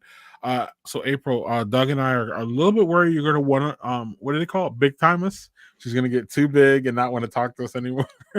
That's not true. But I'm concerned about it because April's a star, man. Like, so, you never know. Hey man, I've no hard feelings. You go, lady, you go. But yeah, it was fun. She's like, what? No way. Right. We know that way. We were fucking with you. Right, but we'll just say though, we understand if it ever happens because you're a star. So we ain't gonna try to hold you back here. We can't wait either, April. You know where to go to do that. I'm pretty sure you have the tools at your hands. So but you're a busy lady, and obviously on Fridays is big beer night. So you do what you got to do there for sure. Yeah, Doug. Greg did give me that look. Mm-hmm. I didn't follow up saying I know Scroggs, but he probably would have had those F-bombs ready. Right. April. I'll be back, April. You're the shit. She's the one that responded to my slide into her DMs about, yo, come on our show and all that. And she was like, yes. She was just gracious from the beginning. That's Angie. That's Angie. Yeah. Angie's, well, we already know about Angie. Yeah. Y'all need to check. I don't have the towel here, but it's in our outro. Being Black and Craft. Angie does a live stream now. It used to just be audio, but now Angie does a live stream on Mondays. And I believe Imani, have you been on a live video stream with Angie? But I know you were at some of her clubhouse things, or were you on the live? What's going on? Tell us your experience with our friend Ange. Yeah, we did both, and Angie is Angie has my heart. She's one of my most favorite people, and she did have. I often would be at the clubhouse, but most recently, I think maybe a couple weeks ago, she had us on for as the Melanated Matchmakers, and we got a chance to chat with her and talk a little bit about us, obviously, but she's a fellow Prince enthusiast like I am, and didn't know that you went there. Okay, we definitely link on that, and she's also a big Star Wars fan too. But we had a great time talking as a club, but just Angie's just a gem, and we had such a great time talking about all the different. She had some kind of questions, kind of similar to what you guys had. If you're, what's your if your beer style was a Prince song, what would it be? That kind of stuff. I'm not going to answer that because I don't really know an answer to that right now. but yeah, she's just so great, and I'm always happy to see her in person when she's at Barrel and Flow. But she does a great show, and I love what she's doing with Being Black and Craft, and really just exposing a lot of people to just some of the very different things that are happening in the beer world, for both Black and brown people, but also for women, which I think is also very very key demographic to address, and Black women. And Black women specifically. Agreed. Yes. Yep. So I think that I'm just always happy to see Angie or and to see Being Black and Craft, and she's always been such a supportive person to the efforts that we've been doing. Yeah, she's invaluable. Yep, and it's always good to give back because she gives so much. You almost want to, it's infectious. It's infectious and contagious, meaning she gives so much, you just want to give, back to that. So, unless everybody's cool in their drinks, I do have a statement to make. And this is kind of it's a little bit towards Doug, but it's not directed at him totally, but it's actually to let people know if you don't know. Here we go. This is the Canva of the kitchen. Do y'all know what that is? Imani, do you know what that is? I have zero idea of what that is. I have an idea, but I could be wrong. Is it a sous vide machine? It's a sous vide machine. And so what it is, Imani, is that you put water in that container, okay? And that machine there warms it up, the water, and keeps it at a certain temperature. So the best part about that is you could put a steak in that thing and warm it to whatever you want. I prefer 135. So you put it in there, it cooks the steak to 135, doesn't go above, doesn't go below. Then you take that steak out, you sear that bitch, and you have literally the best steak that you can make. And how do I know this? Because I've done it. But also, number two, Doug, this is how steak houses make their steaks. That's the professional way to make them. Meaning they put them in a sous vide. Imani and his wife walks up for a date night, orders 2 steaks. They take those steaks out of the sous vide, sear those bitches, and send them out to Imani and his wife. Imani, I've literally not eaten a steak outside of my house since we bought one 2 years ago. I'm not even joking. So the reason why we literally made dinner today, and I made this graphic after dinner because we put 2 pork tenderloins. You ever buy those seasoned pork tenderloins that are like already seasoned and they're in that stupid wrapping? I literally didn't even take them out of the wrapping, and I put them in that water, Imani. 2 hours. My kids took them out, seared them in the cast iron thing. I sliced it nicely. It was some of the best pork tenderloin I've ever had in my life, and it's the easiest fucking thing ever. I didn't even take it out of the packaging that it came in until I was done. It's an amazing, magical kitchen tool, and all of y'all should have it. It even works for salmon. It works for eggs. It works for those like eggs that you open and then like you can make like a dippy egg and all that. It works for that. It works for steaks. It works for everything. Yeah. Imani, it's amazing. It's great. It is. You will literally get your money's worth. If you spend $70 on a sous vide, you will get your money's worth in 2 weeks if you make steak. And it makes dog shit steak cuts like fucking New York strips and fucking ribeyes. It's amazing. And the reason I say it's the Canva, because Canva has made me look like a graphic designer, and I'm not a fucking graphic designer. Like even dumb shit like this is Canva. Like it looks good, and it probably looks a little amateurish, but it's enough for what we do, and it's so easy. And so is this. Get yourself a Seuss fucking V-Day and thank me later. And also invite me to your fucking house when you make steaks with it, because I want to be there for that. So I know Doug wants to jump in. I see Imani wants to jump in.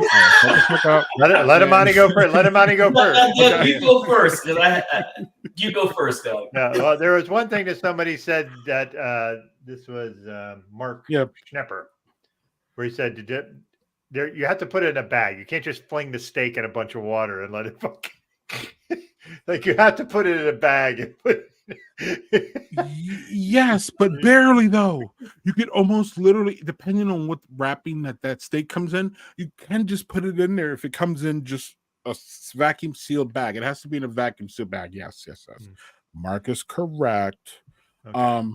The team reverse sear, that'll Yeah. work. I'm sorry. Yeah. I'm sorry. So, Doug, what else did you have to say to that? Because I thought you had something else. No, that was it. I knew what it was. Is that I would like to ask? So that's your indispensable kitchen thing.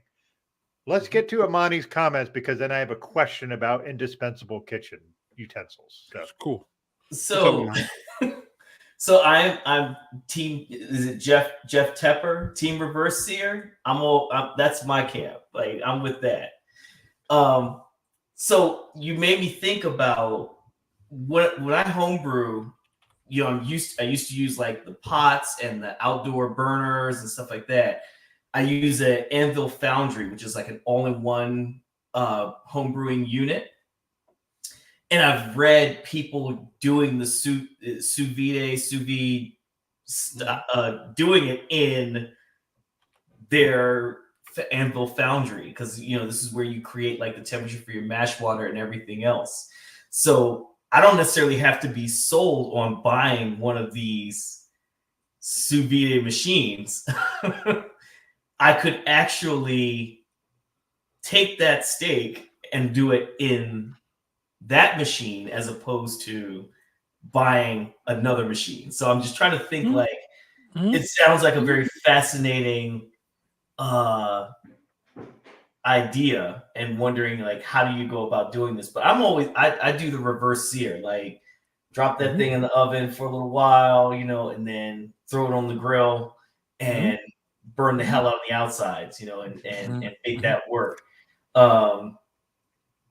It's crazy. Like I don't know who made this comment, but it's like the look on Imani's face led me to believe he's thinking steak in a water bath. That was Mark Schnepper again, but yeah. But I think that we could do this in the machine, and I don't have to buy something separate. Which is always because I'm always buying like homebrewing equipment, so I'm just like, it's keep me having to buy something more. Yeah, no. I feel you. But for those who don't have that, again, what the sous vide lets you do is it's just literally brainless. It's so all you do is set it and literally forget it. And again, my house refuses to eat steak out because we could just make it so easy at home and so cheap. So yeah, I don't know if anybody hit me in the. I've had it for 2 years. In fact, we went out and got another one because we wanted a backup. And then we do so yeah. Well, Doug, carnitas takes 36 hours in a sous vide. So if I want to do carnitas on Sunday and then I want to do steaks on Saturday, I need to have another one to do my steaks or my carnita goes for. So you can find so many different ways for it. It's just again, look, y'all can hate in the comments, hate, I don't care. I have mine. I'm just trying, not you, Doug. I'm just trying to pass on the good word. April, they range from it looks like they range from like 90 to like April. I wouldn't pay any more than like 150 for one.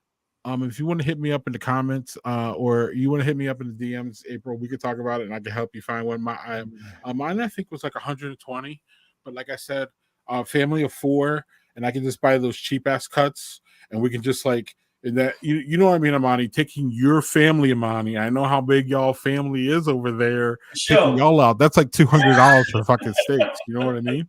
But like, I love it because we have a family of 4, so we could take 2 New York strips and cut them in half, and that's that's what 4 ounces or 5 ounces of steak. That's all you really need. You know what I'm saying? Especially if you got a big potato and some asparagus and things on the side. You don't need that big of a steak. So we get 2 New York strips, make 2 New York strips, and then cut them in half. And by that time, everybody has enough. So yeah. I don't know. I just wanted to make sure because I had such a good dinner.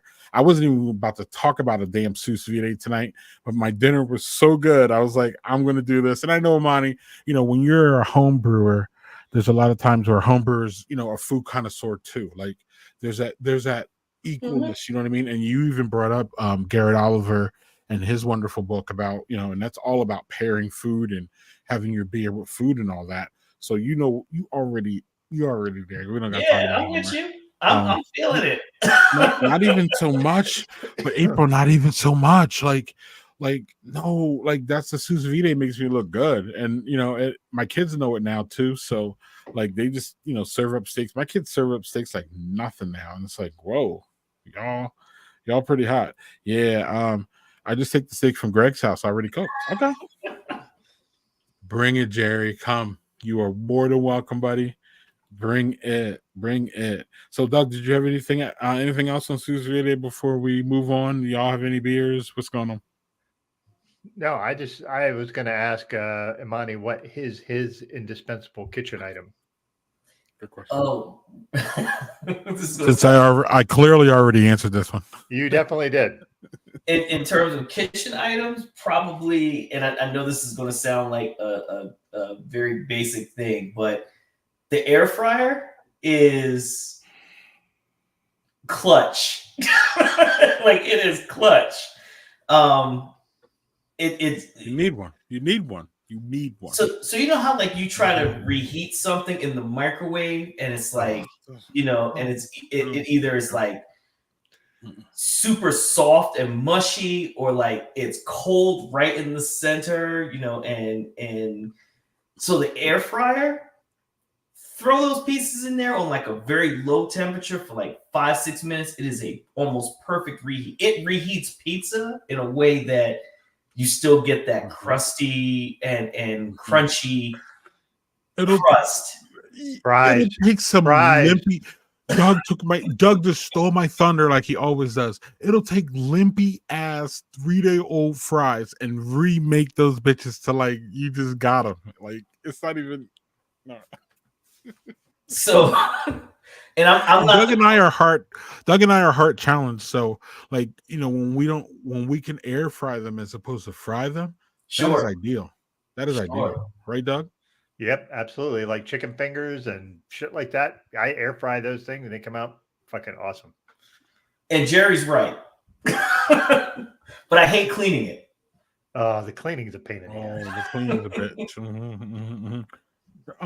Zach's gotta get me for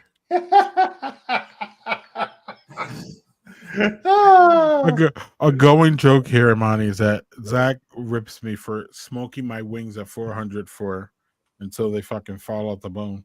Air fryer will ride anything, right? Mm-hmm. Hey, give me ribs. Give me a 10-piece fried hard. Yeah. 10 piece. I mean, it doesn't end with it definitely doesn't end with the air fryer. Air fryer is so dope.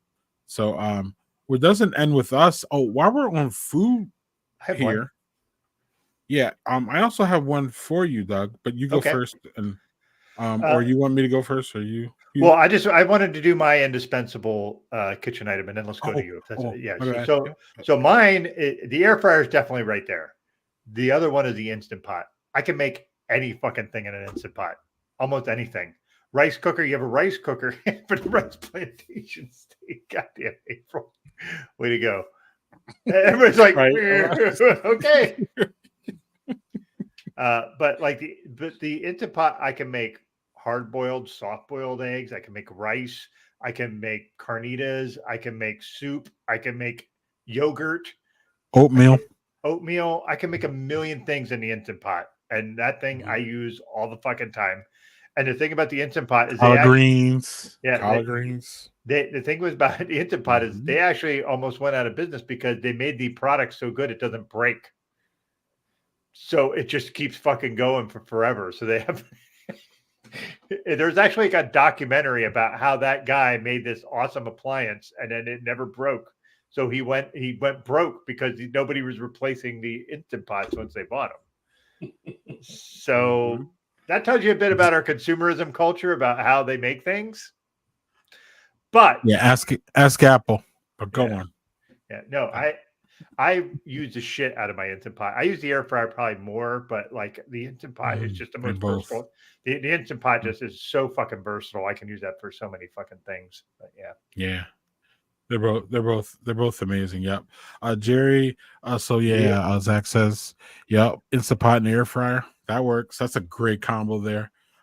Jerry's giving us tips here, Imani, how we clean a cast iron. I'm going to look at that because that's a chainmail scrubbing pad. I'm usually doing like the salt. We do the salt over it and scrub it out. But I just don't like to clean it. I love how it cooks. I just don't like to clean it. God forbid you cook it with something like that. You have some sort of like tomato-based sauce in it. That's a mess. Mm-hmm. So, Doug, so little inside baseball. Doug and I throw a lot of things around sometimes. As far as what the present to y'all. So this was a couple of weeks ago. Doug sent this to me. So, Doug, I'm just going to show you the graphic, and you have to frame the question because there's no question in it, and I don't know the question you were thinking of, but you'll know the graphic because you sent it to me. Doug wants to talk about this. What is your preferred egg method? What type of eggs do you prefer out of these four? You have to pick one. What is if you're going with one style of egg? What is the style of egg you're picking out of this? Imani. Scrambled with egg because I'm 5 years old. Scrambled egg with cheese. Give me a little cheese.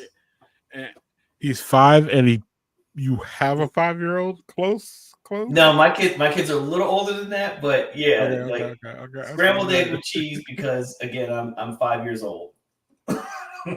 So, in the vein of sous vide, Doug, I'm going to answer poached because you can make poached eggs in a sous vide. Believe it or not, but also poached eggs go good over like a bed of hash browns and other shit that I can't eat, Doug, like bacon and Why are you saying it like you're having an orgasm? Because I probably the idea of that shit is like right. Give me poached on here. I will the one, or we didn't ask the least favorite here, but I think it's obvious my least favorite here, but maybe we don't want to talk about that. But no, give me your least favorite too, because I will tell you my favorite out of those is going to be hard boiled, because I could do what I could put them in a million things. I will say it's a tie between the fried egg and the hard boiled because the fried egg's good on a lot of things. So maybe the fried's better. I fucking love hard boiled eggs. I love deviled eggs. I love them in salads. Like, just give me all the. You can burn me all you want. Fuck off. I like those. Okay, well then. Why not? I mean, hell, we could put it on a loop, dog. You want to do that? I mean, you want to just keep going? We'll do it live. Burn. Do it live. I'll write it and we'll do it live. Well, as you know, sometimes it's good. Doug, Doug, your opinion is Sometimes it may be good, sometimes it may be shit. kind of, yeah, pretty much. Anyway, all right. What's your least favorite, Imani? Sorry. Oh, absolutely. It's definitely the boiled egg. Is not definitely the boiled eggs. Definitely the boiled eggs for sure. I have a question, and this is going to sound weird. Is it the boiled egg? Is that like more just like a white person thing? I fucking like most white people I know fucking love boiled eggs and just do make hard boiled eggs and fucking deviled eggs and all that shit. Maybe it's just me, but I'm not going to touch that because I'm not 100%. I can't say with absolute certainty, but did I throw you off at that way? Just does not do it for me. Does not do it for me at all. So the comments are running in here fast. Jeff, fried over hard. I can feel that. Boiled, fried, poached hard. Oh no. But Doug, I want to say a couple of weeks back, you were catching some strays from your love for banana and peanut butter. Man. And I was there with you. I'm there with you. How the fuck is that like a controversial opinion? That's like a beloved sandwich. I love it. I like how the guy over there that doesn't like it gets to fucking burn us. you see how that works? Also, a Scotch egg is a pain in the ass to prepare. And it is also a boiled egg wrapped in sausage. So, all right. No, that was the bacon. It was the bacon part. It was definitely the bacon. Oh. Yes. Yeah. Hard agree there. We can all agree on that. And then that gooey part coming out when. If it's a hard fried egg, it's not gooey. Oh, there is no gooey when it's a hard fried egg. I need the goo. Sorry. Then that would be like a medium or soft fried egg. Mm-hmm. I will tell you one of the things that's really great with a like a very over easy egg is you can make kimchi fried rice, which if you have day old rice and you throw it in with some fucking kimchi, some gochujang, and fucking mix all that together with some day old rice and then throw some sesame oil with sesame seeds and egg on it. That shit's fucking a great fucking breakfast. Like I make that probably once every week. Fucking love that shit. So like a boiled egg, I once went to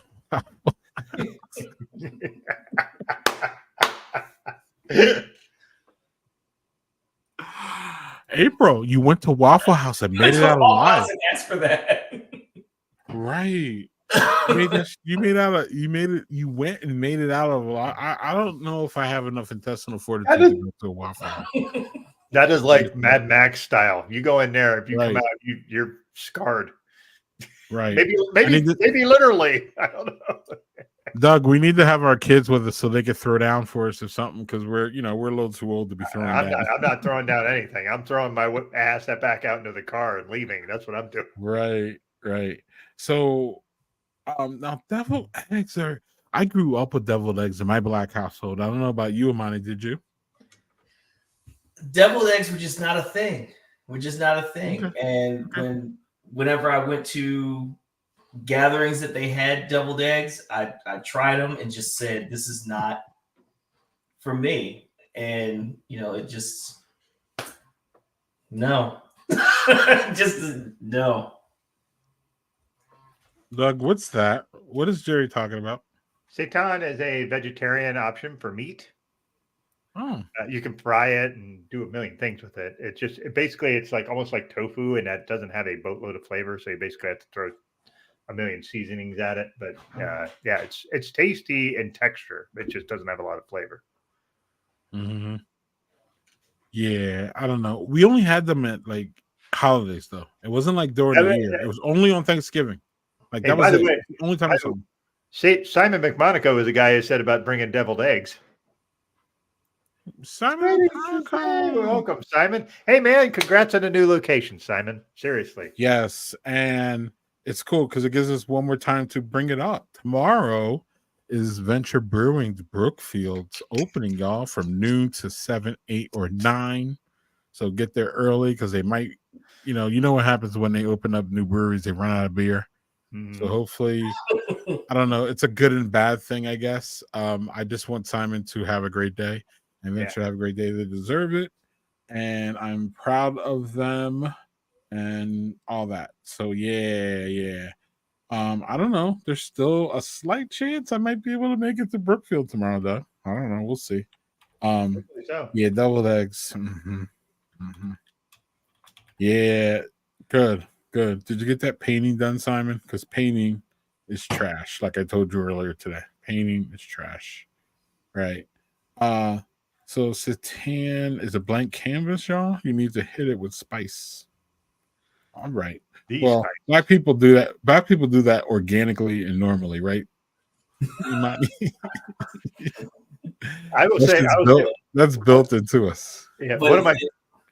He's talking about the spice though, and that's the part that intrigues me with Dune and everything else that's been going on. The spice, but I'm trying to figure out, is that the spice you're talking about? I said that was like Dune, the movie Dune, where the spice is like the. It's everything. Everything. So yeah. So we'll have this, and then we'll begin to wrap, so Doug can get. We can all get out of here, but Doug, we do have this though. This is my favorite transition actually.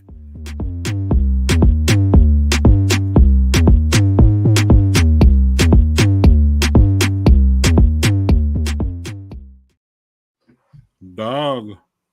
So this is Doug, and we know that sometimes Doug's opinion is sometimes maybe good, sometimes maybe shit. That's fair. We'll see what it is. We'll see what it is tonight, Doug. All right. So Allison Russell is somebody that kind of came on my radar, thanks to TikTok, which might be banned soon. But what's interesting about her is I'm not really sure I can completely define her style. It's sort of folksy, but with some blues and R&B. It's like a real. I'm going to use the word hodgepodge, and that's not an insult to what she does, but it's like a real mix of styles that I think is really fascinating, interesting. Her voice is awesome. Imani, you had mentioned that you had actually spun some of her stuff in your house, which I think is great. But yeah, I really, really enjoy what she does. So yeah, that's what I am digging right now. Nice. Usually I'm listening to books and podcasts, but this was just music that I found and I decided to listen to.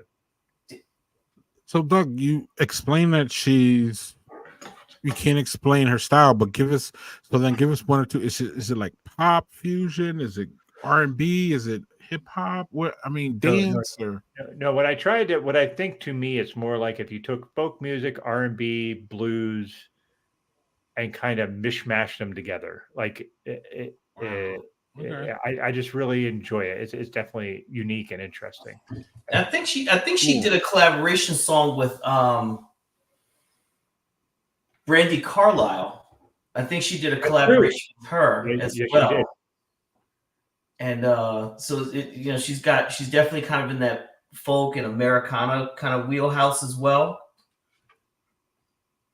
Yeah, she's good. Yes, please send that to me, Jerry, because that's all my shit. So, Imani, unless you have something that you're listening to, I have a question or I have a comment to talk about listening. But Imani, do you have anything you're listening to? Yeah, I mean, I'd like to think I listen to a little bit of everything, but just recently, one of my favorite artists, Nora Jones, which people are always kind of like, she still makes music. She does, and it's incredible. And she just put out a new album this past week, which has been really good. A really good listen. I'm excited to see her in May. She's coming to Philadelphia in May, which is really exciting. And I think that there's and Brittany Howard had a new album. I love her. Maybe about a month ago. Really? And it's fantastic as well. I'm very into like women singer-songwriters, but I think that they were really good records, and that's why I was saying like the Allison Russell thing. She came up on my radar, periodically, and I would give it a listen. So there's actually somebody who was at the Barrel and Flow Festival this past year who was wearing an Allison Russell shirt. So when you brought it up, it made me think about that too. So good stuff. Good stuff. Dope. Yep, Allison Russell. So I'm not actually, the one thing I'm listening to that is really interesting is I'm really into Beyonce's country, y'all. What is it, Texas Hold'em? I absolutely love that song. And I understand. Listen, I've had this argument with my family actually, because two people in my family absolutely dislike that song, and I really don't care. And actually, y'all were gonna laugh. Two people in my family who will remain nameless, but there's only 4 people in my family, so you can narrow it down real quick. 2 people in my family, Doug, say that Beyonce sounds like Sandy Cheeks from SpongeBob in that song. What? So then in our group family chat, Doug, when Beyonce went #1 with that song, I put a Sandy Cheeks gift into our group chat with her arm like this, like, yeah, Sandy Cheeks won. But you can say what you want, whether you like Beyonce or not, or whether you like country or not, that is a well-structured country song. And I'm not really a big country fan at all, Doug. That's one of the genres that I generally don't fuck with. But I will fuck with Beyonce singing country because it triggers the racists, and they don't want to put her on country music now because she has a country song. So what's Beyonce doing? Beyonce's putting out a whole motherfucking album of country songs.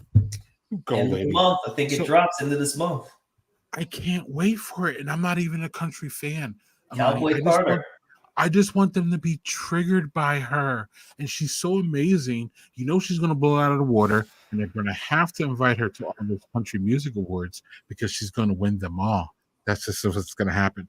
But actually, on top of that, there's a 3rd installment coming, Imani. And I am hoping for it because she had the Renaissance one, and I think the Renaissance one was the upbeat dance thing. It was like Beyonce going back to that, and that was amazing. There's so many bangers on that album. There's going to be bangers on this country album, whether you like country or not. There's going to be bangers. It's just going to happen. It just can't not happen. It's Beyonce, y'all. I'm not even that big of a Beyonce fan, with all due respect. I mean, I am a fan. I'm not huge though. Imani, I want, and I'm begging and pleading for a Beyonce rock album. I'll take it. The reason that she cited that she's doing country is that she believes that Black artists in country aren't getting their fair due because of racism. Then she comes out with this song, and you see the racism because they don't want to play her. And it's a pure country song. Again, whether you like country or not, I don't care. Like, don't be these people who are like, I don't like IPAs. You go to a brewery, you drink an IPA, and you're like, I don't like it. Well, no shit. You don't like IPAs. So, like, don't come after Beyonce because you don't like country if the lady makes a country song. Don't do that. Stop it. Don't do that. So, with that being said, rock is yet another genre that, at the end of the day, at this point, white people have taken over. For better or for worse, I think Black people just got bored with it and gave it up, to be honest with you. That's kind of where it is, because we can, there's just a long list of great rock bands who have Black folks in them, all that. So I would love to see Beyonce do the rock genre and just rock it out, because she can do it. She can do whatever the fuck she wants because she's Beyonce. That's it. Imani, do you have any comments, questions? Of course. Yeah. So that the Beyonce conversation is another conversation for another day. We can have that conversation over dinner at Barrel and Flow or something like that. But okay. I'm kind of looking at the comments and like I'm seeing the love for Brittany Howard, and I just cannot stress enough like just how good she is, and the people, and also the people she has around her. The Alabama Shakes albums, and she had an album called Thunder Bitch, which was great. And these last two albums that she's put out, she has an engineer that can make sounds just fly out of your speakers in a way that just moves you. And then I've seen her live twice, once as a headliner and once as an opener. And I'll tell you, like, both times just blew me away. She is just far and away one of my favorite people, like right now, just one of my favorites. And she just she does a lot of like the remakes and stuff too of, you know, like she does a remake of Parliament's Me and My Folks, You and Your Folks. Like she just Really phenomenal. Just phenomenal. Like just great. She's just great. My favorite Brittany Howard song is that I Just Want to Get High with You. Mm-hmm. Love it. Is it Want to Stay High? Is that what it is? Mm-hmm. Stay High, yes. Stay High, yep. With You. I don't even care if we get copyrighted. Sorry, Imani. Anyway. I apologize in advance. Well, if we get copyrighted, then they like suppress our views, so then people won't be able to see you. So that's why I apologize in advance. But Brittany Howard is she's intoxicating. Actually, it's hard to not get enveloped with her if you listen to her. You know what I mean? Like she just envelops you. She's just dope. So, Doug, comments and questions on my Beyonce rant or Brittany Howard or any of that shit? No, I think you like what you like, and that's good. I'm going to say I fucking dislike country music as much as I possibly can. It is my least favorite genre to listen to. As much as I possibly can. I just don't like it. I just cannot. Anything that has a twang in it. My wife and I were driving today, and she put something on, and it was a sort of a back alley blues sort of song, but it started with like this twang, and I was like, fuck. And she looked at me and she goes, give it a minute. And then it was like, okay, all right. So it's more in the blues realm. I can dig that. I just have I grew up in super rural Pennsylvania, and everybody played either hair metal bands or fucking shitty country music. And I fucking hate country music as a result. It is a trauma response to when I was trying to listen to fucking like rap music, and I got called all kinds of fucking awful things because I was listening to rap music. I was like one of the three kids in my entire high school listened to rap music. So that W word that I really don't like that we won't say. That was definitely one of them that got thrown at me a lot. Goodness. Yeah. God. Yeah. Well, I got shamed when I was young from black people for liking rock. So, and I didn't really give a fuck. I literally said, "Fuck you, I don't care."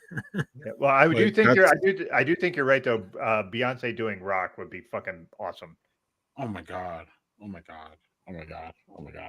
Beyonce's doing an intern. It's not internship. What is it called? Residency. I don't know why I get those two mixed up. She's doing a Las Vegas residency, Doug, and I'm literally thinking about going out to Vegas for it because I want to see Beyonce at some point. That's what she's doing in this year. I think it's over the summer. But you know, Beyonce could put on the show, so you know she would really rock out a residency. But you know, I don't know, Doug. Like I said, there's only so much country I can take, and that's the truth. I just basically tolerate it because it's Beyonce, if that makes sense. But that's a really, like her Texas Hold'em, it's a really, in my opinion, really, really good structured country. And if you liked country, you would like that song. If you don't, then it's never gonna vibe. I'm never gonna be able to push a big hazy, dank, obscenely amount of hop IPA on Doug. Is this never gonna happen? I might be able to put a nice you can push it on me. I just want to enjoy it. Right. Just just like just like the country. So, but yeah, it's been a great discussion, Imani. We're gonna let you go here because, well, just because we've hung out a while here. Sure. You need not be a stranger here. You're always welcome, as you know. And yeah, oh yeah, you could say that. Yeah, sure. That's fine. That's fine. I like Beyonce really. I mean, I like her music. Don't get me wrong, but I like that April. I like that she triggers so many people just by existing, just by being her. Taylor. We've seen this with Taylor Swift too. And it's a different thing when it's a black woman or a white woman. Different thing here, but at the same time, it's kind of the same thing. Like you say Taylor Swift, and you're going to get a strong reaction either way. Sure. And it doesn't. And at this point, it's not even really about her music. You don't have to know anything about Taylor Swift at this point to get some visceral reaction. Like, I want her off my football screen on Sundays, and I want her out of politics, or I want her to not have a boyfriend who's a vax guy, or whatever the fuck they say. But that's what I love about Beyonce. And it was the Super Bowl, Doug, that really triggered me to like look at Beyonce in a different way. When she performed the Super Bowl, people lost their damn mind because she was talking about Black pride and Black power, and people just couldn't take that shit. And it wasn't anything offensive at all. People just made it offensive. And I was like, oh, Beyonce's a trigger. I mean, I knew it before, but I was like, oh, she's a big trigger. Okay. And she knows what she's doing with doing this country. She knows everything. She knows exactly what she's doing. And her, we all know who her husband is, and that dude's not dumb. Say what you want about him. He's not dumb. So those two together, they're behind all this shit. Yeah, they're gonna start some trouble. They're gonna start some shit. Start some good trouble, right? And Jay-Z has that platform now with the NFL and all that hopefully he continues to use it in a way to be pushing things. So one thing we are going to do is push Imani out of here now, Doug. We were way too nice to him, and now he's got to go. Well, thanks for having me, and it's been a pleasure. Look forward to seeing you both in person and continue these conversations. We both got our tickets. We both have our place to stay, so we're pretty much ready to roll. So, all right. Barring any unforeseen kind of mishaps or crazy things, knock on wood. We'll see you in Pittsburgh for Baron Flow. We usually try to come in on Thursday, and Doug usually dips out like right after the brunch on Sunday. So and then I usually stay an extra day. I usually stay an extra day, and so I'll be around all Sunday. So yeah, Monty.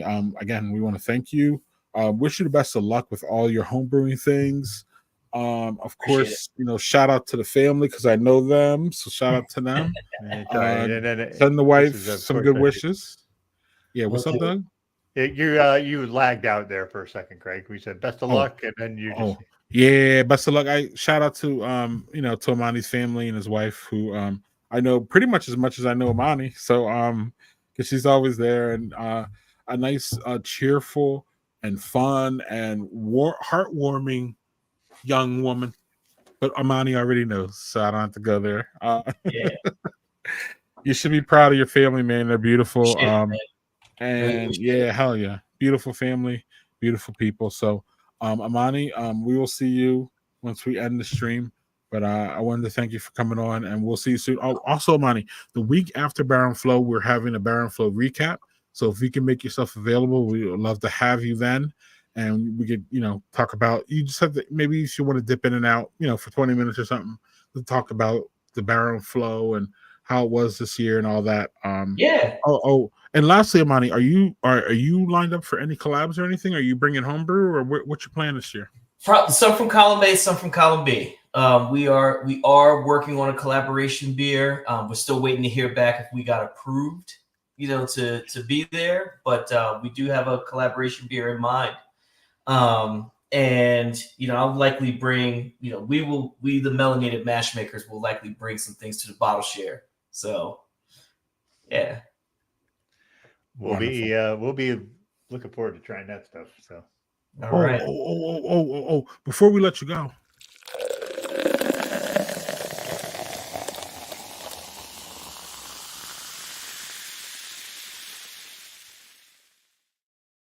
this is the part where we review, Imani. What did you have? I had the Camfather lager produced by Wilmington Brew Works. And I had Kia Ora, a cold session IPA from Autumn Arch, which is in Newark, Delaware, right around the corner from my home. I didn't get a chance to get to Attic Brewings, but I always like to promote them. Attic Brewing had a 4-year anniversary. They have a barrel-aged barley wine. I probably wouldn't have made it through the rest of the show had I practiced it. You would have made it.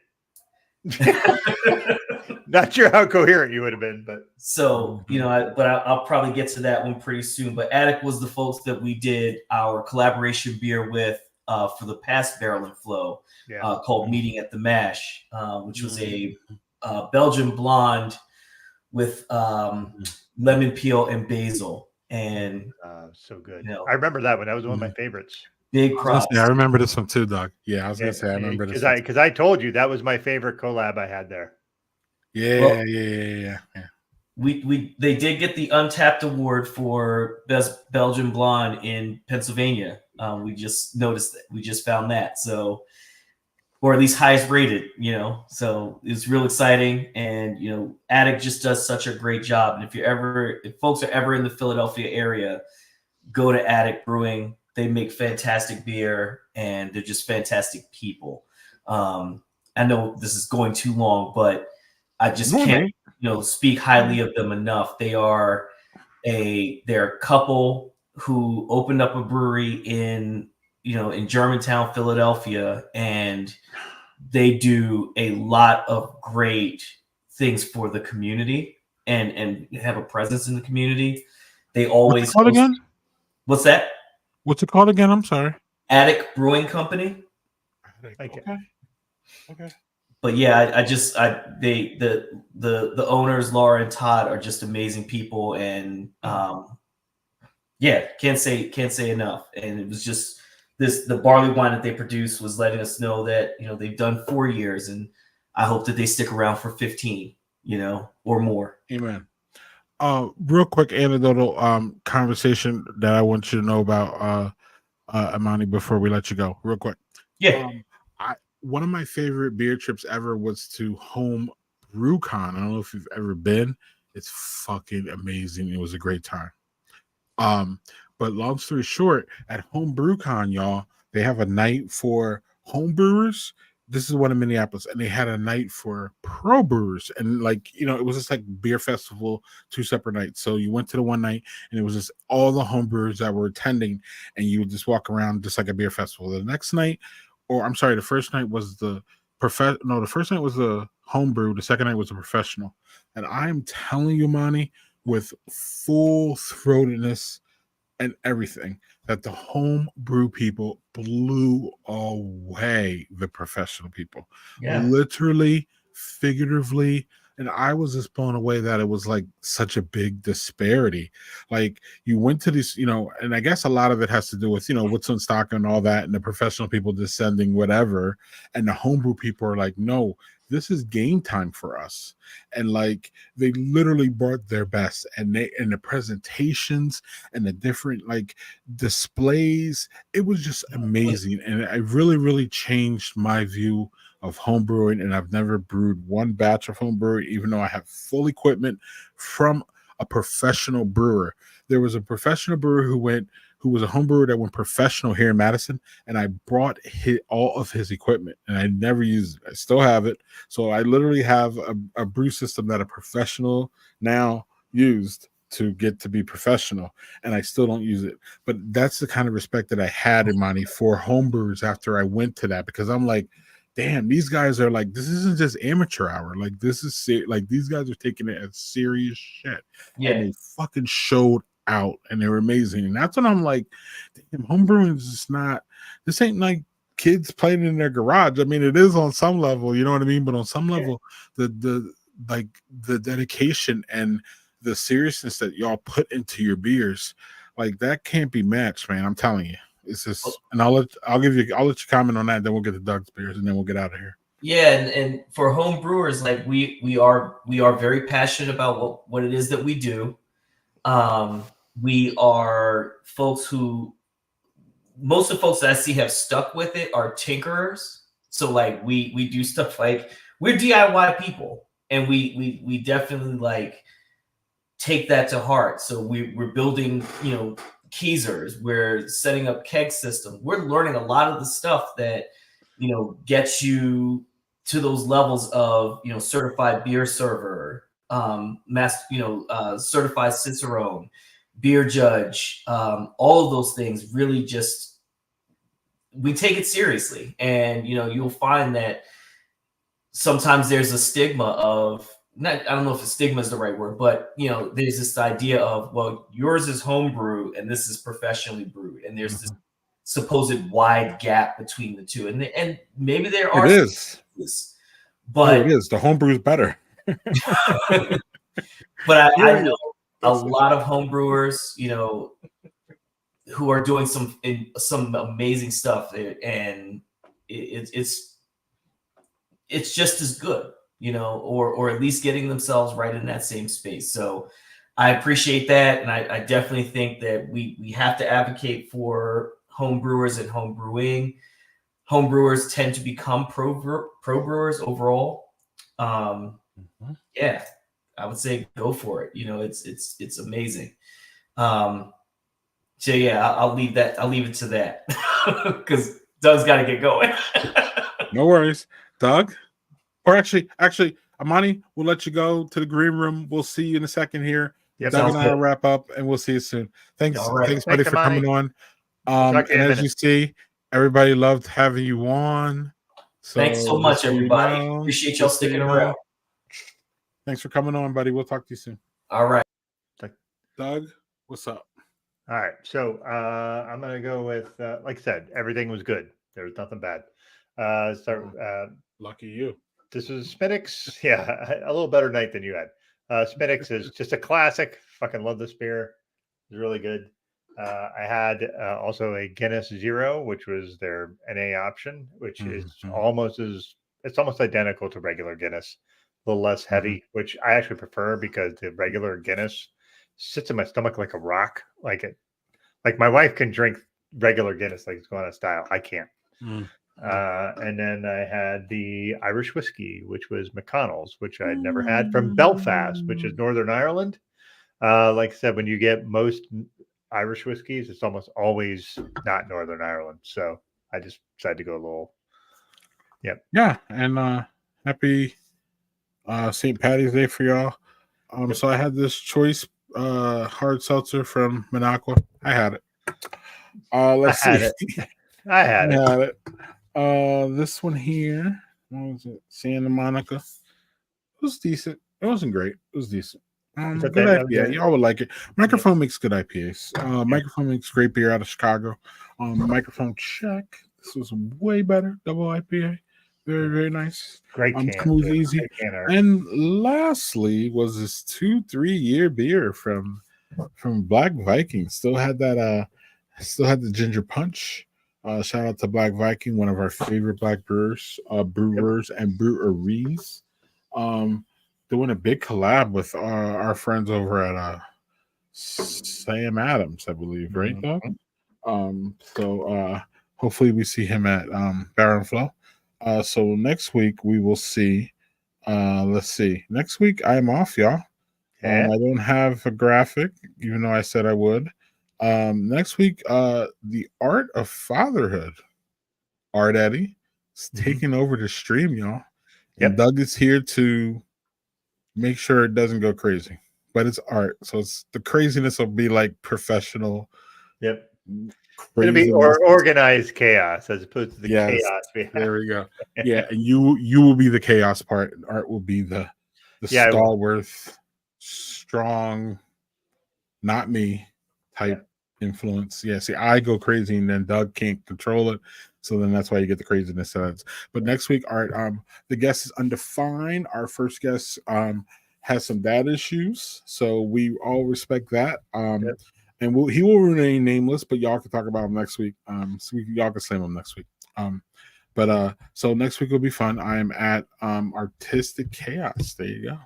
I'm going to see Circles Around the Sun, who are Grateful Dead type psychedelic rock instrumental band. They don't sing at all. They just jam. It's just It's jam, great. full on jam band. Yeah, just jam band. I love it, Doug. I love it. I mean, not that I don't love a good singer, but I love a good instrumental rock jam band. The whole family's going, so there'll be no. Maybe I'll drink some THC seltzers or something. But Not if you want to enjoy yourself. Apparently, illegal activities. Yeah, there'll be no illegal activities with my family. But yeah. We're getting to the point where they're going to be old enough that they can deal with that or not deal with that. You know how that goes. Anyway, Doug, it's been fun. Always. I'm on great guests, and you'll see Doug next week. Yep. The week after y'all see me returning, we'll have a special guest then, but I'm not willing to tease that at this moment. So we want to thank y'all, especially shout out to Twitter again for having the most people that watch us. None of y'all talked though tonight, so I don't know where y'all at. Yeah, but that's all right. We're Glad we're watching. Yeah, no, it's cool. It's cool. I mean, somebody watches this. I know y'all all are here for Imani, so that's cool. We got it. We understand. we bring good guests, and that's why y'all here. So we understand that. We learned that 2-3 years ago, Doug. So we're yeah. I think we're good. So all right, y'all. Y'all have a great weekend.